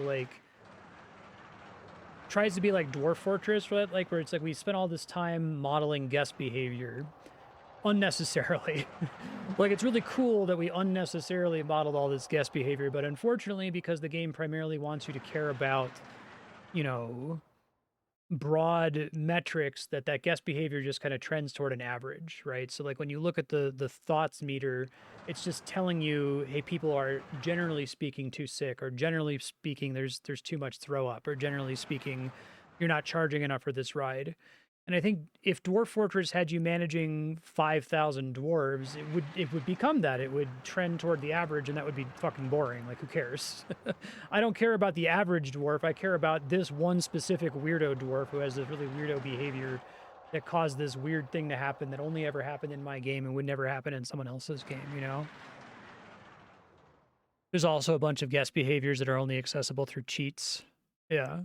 So I wonder, like, what does Dwarf Fortress Roller Coaster Tycoon look like? Is it even that much different? Does it require you to have a much smaller guest pool, right? Does it require the individual guest to have much weirder individual behaviors? You know, I'm guessing that vandalism happens because it's simulating certain guests coming in that are more of troublemakers than others, right? You could picture like a funny level where you're dealing with troublemaker guests and you're trying to like filter them to certain parts of the park where you like catch them in the act. You have like cameras or something that catch them causing damage. You know, all sorts of goofy, silly shit that you can do as a result. But I'd love to play that game. I think that would be really fun. If it was like, okay, you've got one park, that's it. You know, maybe you do the thing in Dwarf Fortress where it's like, here's the world map. Click on a random part of the world map. Will tell you how difficult or easy this is. But once you click into it, that's going to be your map that you play with. And we expect you to play with it for like, I don't know, 30, 40, 50 hours or something. And just keep trying to improve your park over time. I guess I'm trying to think like, what's the true failure state in Dwarf Fortress? You can get to a point in Dwarf Fortress where you're like, your entire encampment gets totally wiped out. And like, it's really, really hard to start over.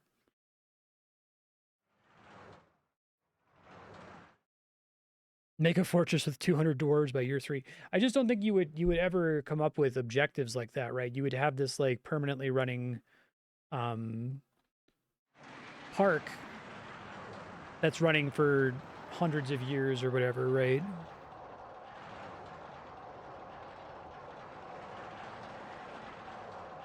This park has had a major trash problem we need to deal with before anything else. And that was kind of what the Soviet level was, right? Although the solution to that turned out to be hire 300 handymen and then fire them all before you have to pay them, and just hope that their random spawn, random walk pattern clears everything before you have to think about it too much. Yeah, I think that the whole achieve things, achieve values by certain date is kind of rotten from a game design perspective. I don't think that that produces interesting challenges basically ever. It's never tight enough to really make you think about it.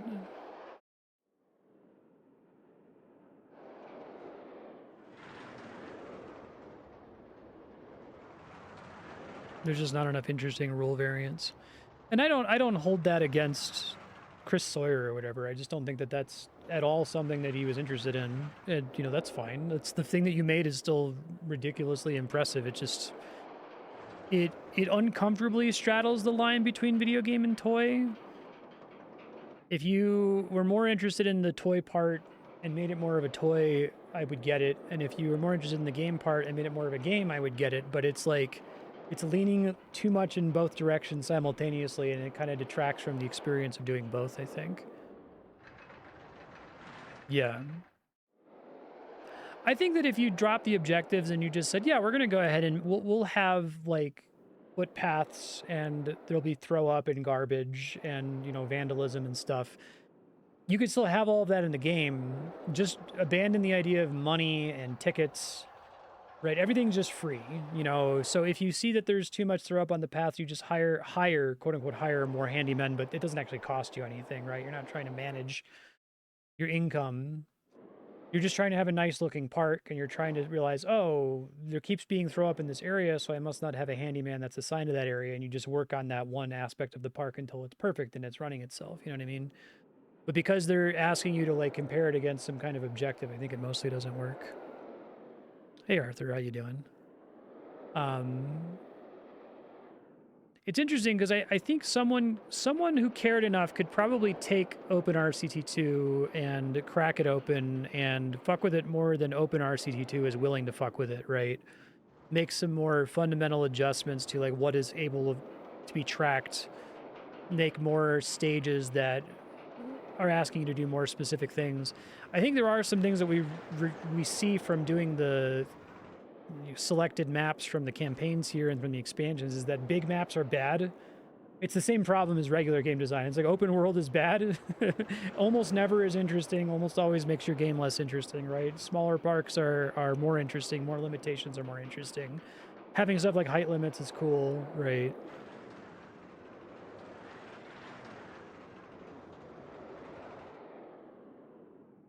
Big parks trend toward being more like toys. You're looking through if there's more things I want to mess with here. What I might do today is I might go ahead and swap over to Tomb Raider just to finish up since we were pretty close, and then if we still have a ton of time after that, do some Hades too, but optimize the fun out of it. Yeah.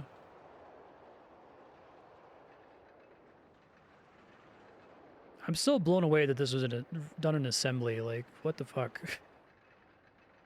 First of all, how dare you?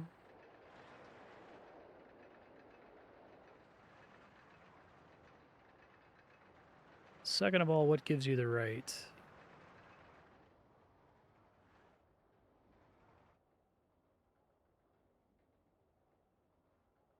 A game that has the fun optimized out of it. Yeah, it's I mentioned this in an earlier episode, but I'm including a segment in the RS3 video essay I'm working on about the middle school problem.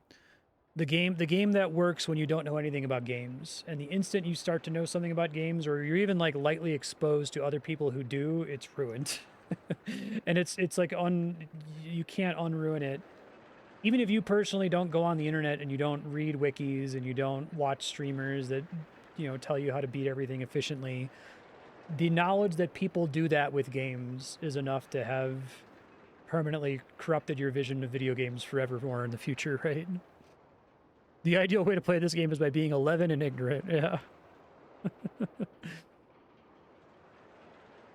Yeah, if you can fool the person into believing that everything matters and it doesn't just degenerate into park value, because that's the thing too, is if you're just like, oh, I'm going to put a loop-de-loop in here, one, because I'm a kid and I think loop-de-loops are cool, and two, because I bet the loop-de-loop matters in some way, right? That doesn't just degenerate to track length or park value, or how much people are going to pay for tickets or whatever. It's sad. It kind of makes me sad. Put me through a machine that like temporarily robs me of that evil sight that I don't want to have. Right?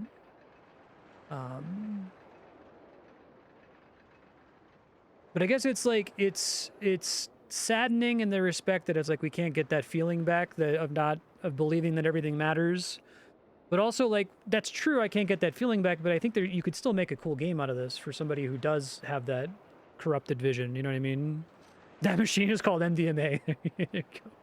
Maybe I'll do an acid stream at some point. I gotta do Extreme Evolution on acid first if I'm gonna stream something while tripping balls. I feel like I wouldn't be very productive with Roller Coaster Tycoon on acid, unfortunately.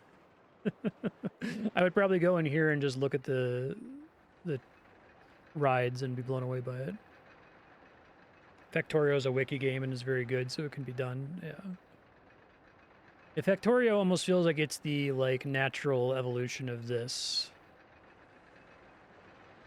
It's like this comes out and it inspires like 10 different game developers to all make 10 very different kinds of games. One of them is Factorio, one of them is like Dwarf Fortress, right? I know the Dwarf Fortress has a lot of other inspirations, and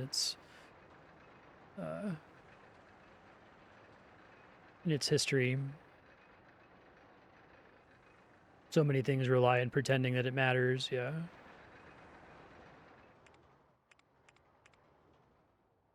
You can even do stuff with, like, you want to have a pink park. You want to have a park that's all techno music or whatever, right? There's a million things you can do with it.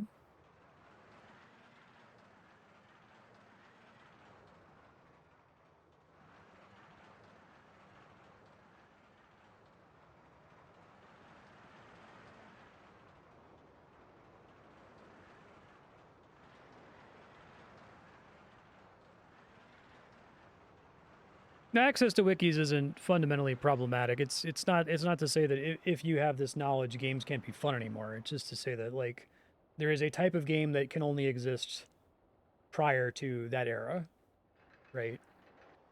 Which doesn't imply that games that exist after that era are all irretrievably bad or something.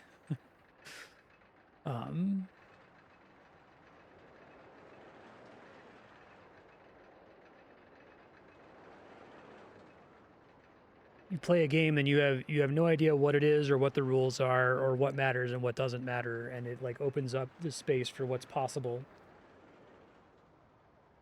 Yeah. Yeah, it's kind of that the Folding Ideas video about, the opening quote is that they took a virtual world and they turned it back into a database. That like WoW Classic, WoW Vanilla on launch has that kind of middle school magic because nobody knows what it is and everyone's just kind of fucking around, right? And now even if you try to release World of Warcraft Classic and let people play it, you're like, oh, get back the magic of what it used to be like. It's like, that's not what it used to be like, right? The way people play WoW Classic now is corrupted by 20 years of knowledge of what the game was under the hood all the time.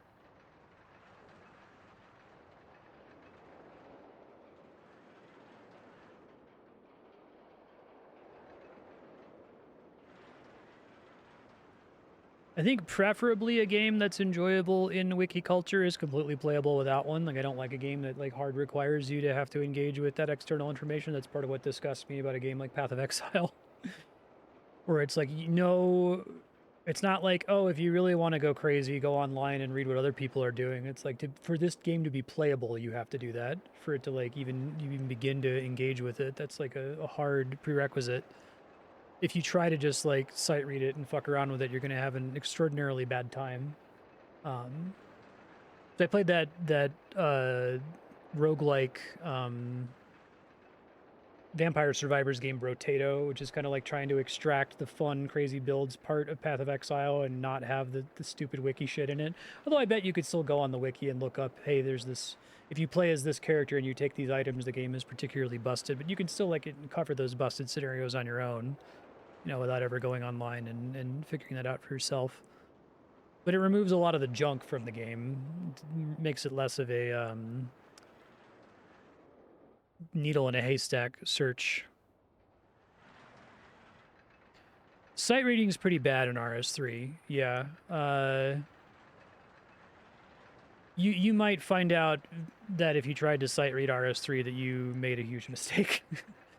I don't think probably the worst sight reading game of all time is either going to be Path of Exile or Warframe, right? Warframe is just like if you play Warframe like a middle schooler and you're just I like sliding and shooting things, like I mean, I guess you'll have fun. You'll slide and you'll shoot things for 1,000 hours, but you'll not encounter most of what's actually in the game. And maybe it depends on whether you call seeing more games part of the value or not, right?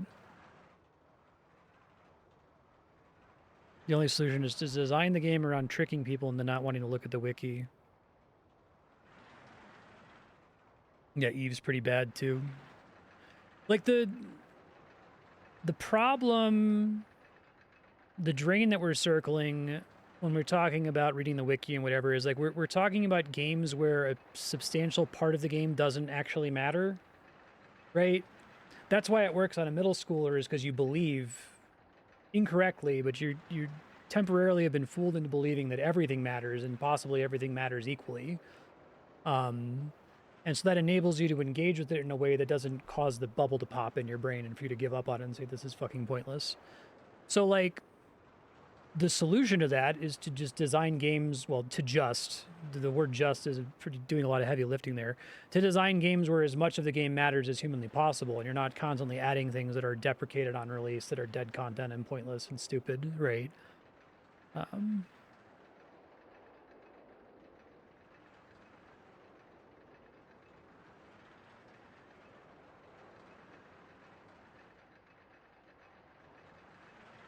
That's why you need to look up a guide before you play Path of Exile, is because if you don't, then you're going to be engaging with shit that's pointless for 500 hours, right?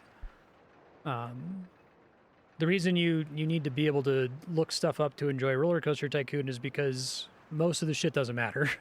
Most of these stats here, you're really not getting any test results.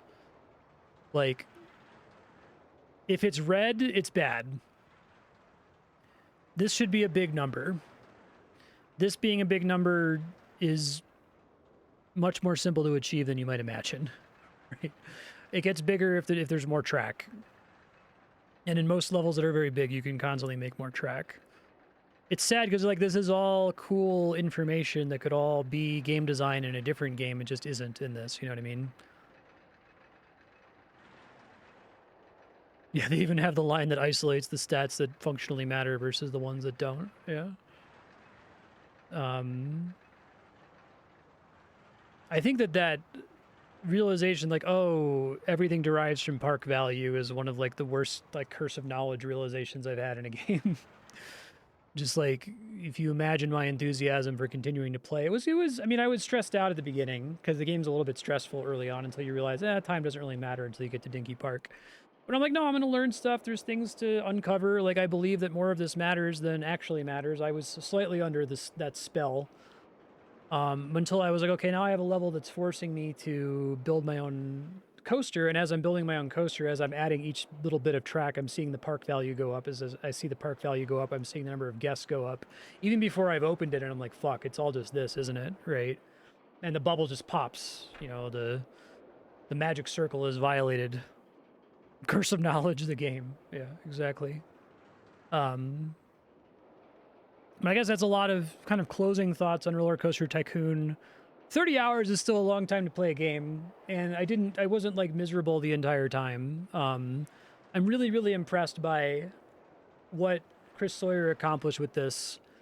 I wish he was a slightly different kind of nerd.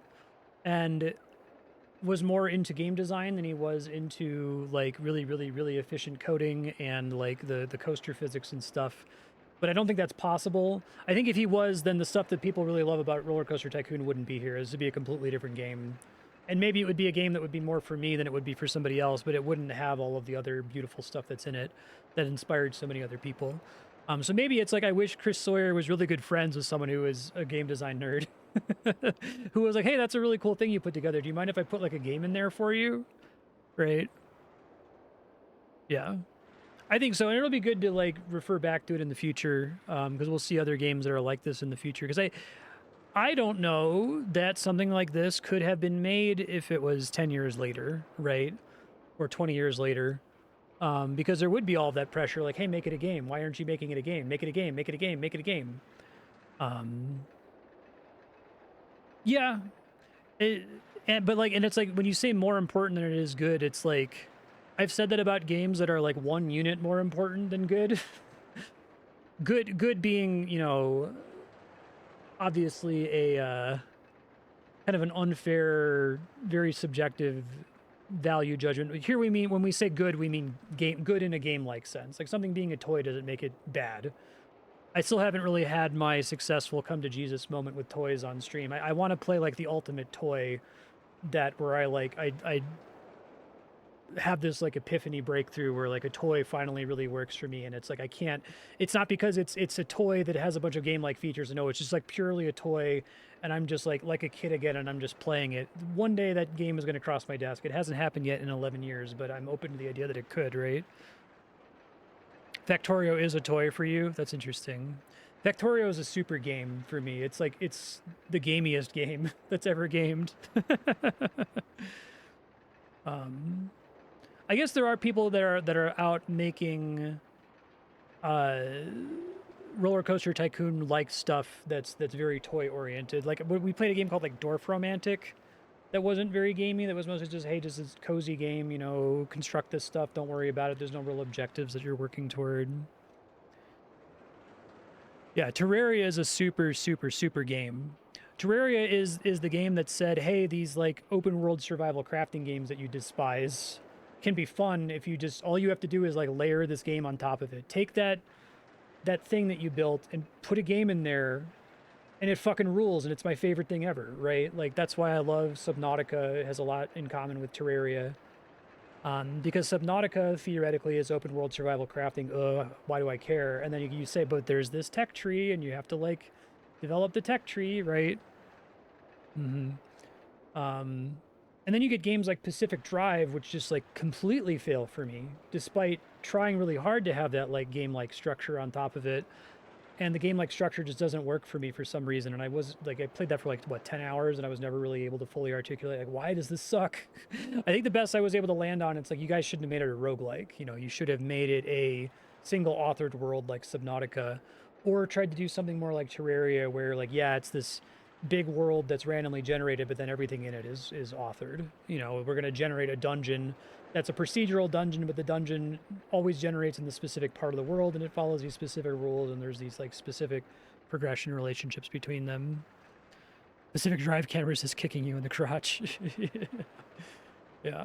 I think that a potential game exists inside Roller Coaster Tycoon. I think someone could crack this game open. They could pop into OpenRCT2, and they could say, my objective is to make a game. I'm going to fork OpenRCT2 because the people who are interested in making this obviously aren't interested in making a game with some of the choices that they've already made as part of the project. I'm going to fork it, and I'm going to try to make a set of like, I don't know, 20 levels that are trying to like take advantage of the design space. You probably have to add new mechanics. I don't think you could do it purely as just a mod with the systems that exist. You probably have to add the ability to like test for how many corkscrews are in a ride, how many loop-de-loops are in a ride, right?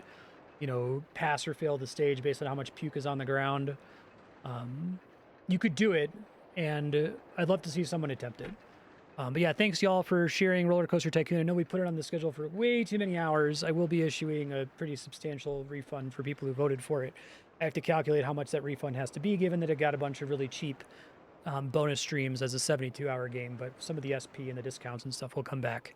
And if you want to put something that's like this on the schedule in the future and say, hey, it's like OpenRCT2, but this, I would be very intrigued in checking that out. Yeah, fork it into ride design, fork it into management, or fork it into Dwarf Fortress. I'd love to see someone try to make Dwarf Fortress. I think that's the thing that was most shocking to me. I'm like, holy shit, he's actually modeling all these guests as agents, and they all have like that's like Dwarf Fortress. I thought Dwarf Fortress was the only game to do that. You're telling me somebody did that like way earlier than that, and in fucking assembly? Holy shit! But like, do something with it instead of it just being, and then that produces averages that could just as well be abstracted, right?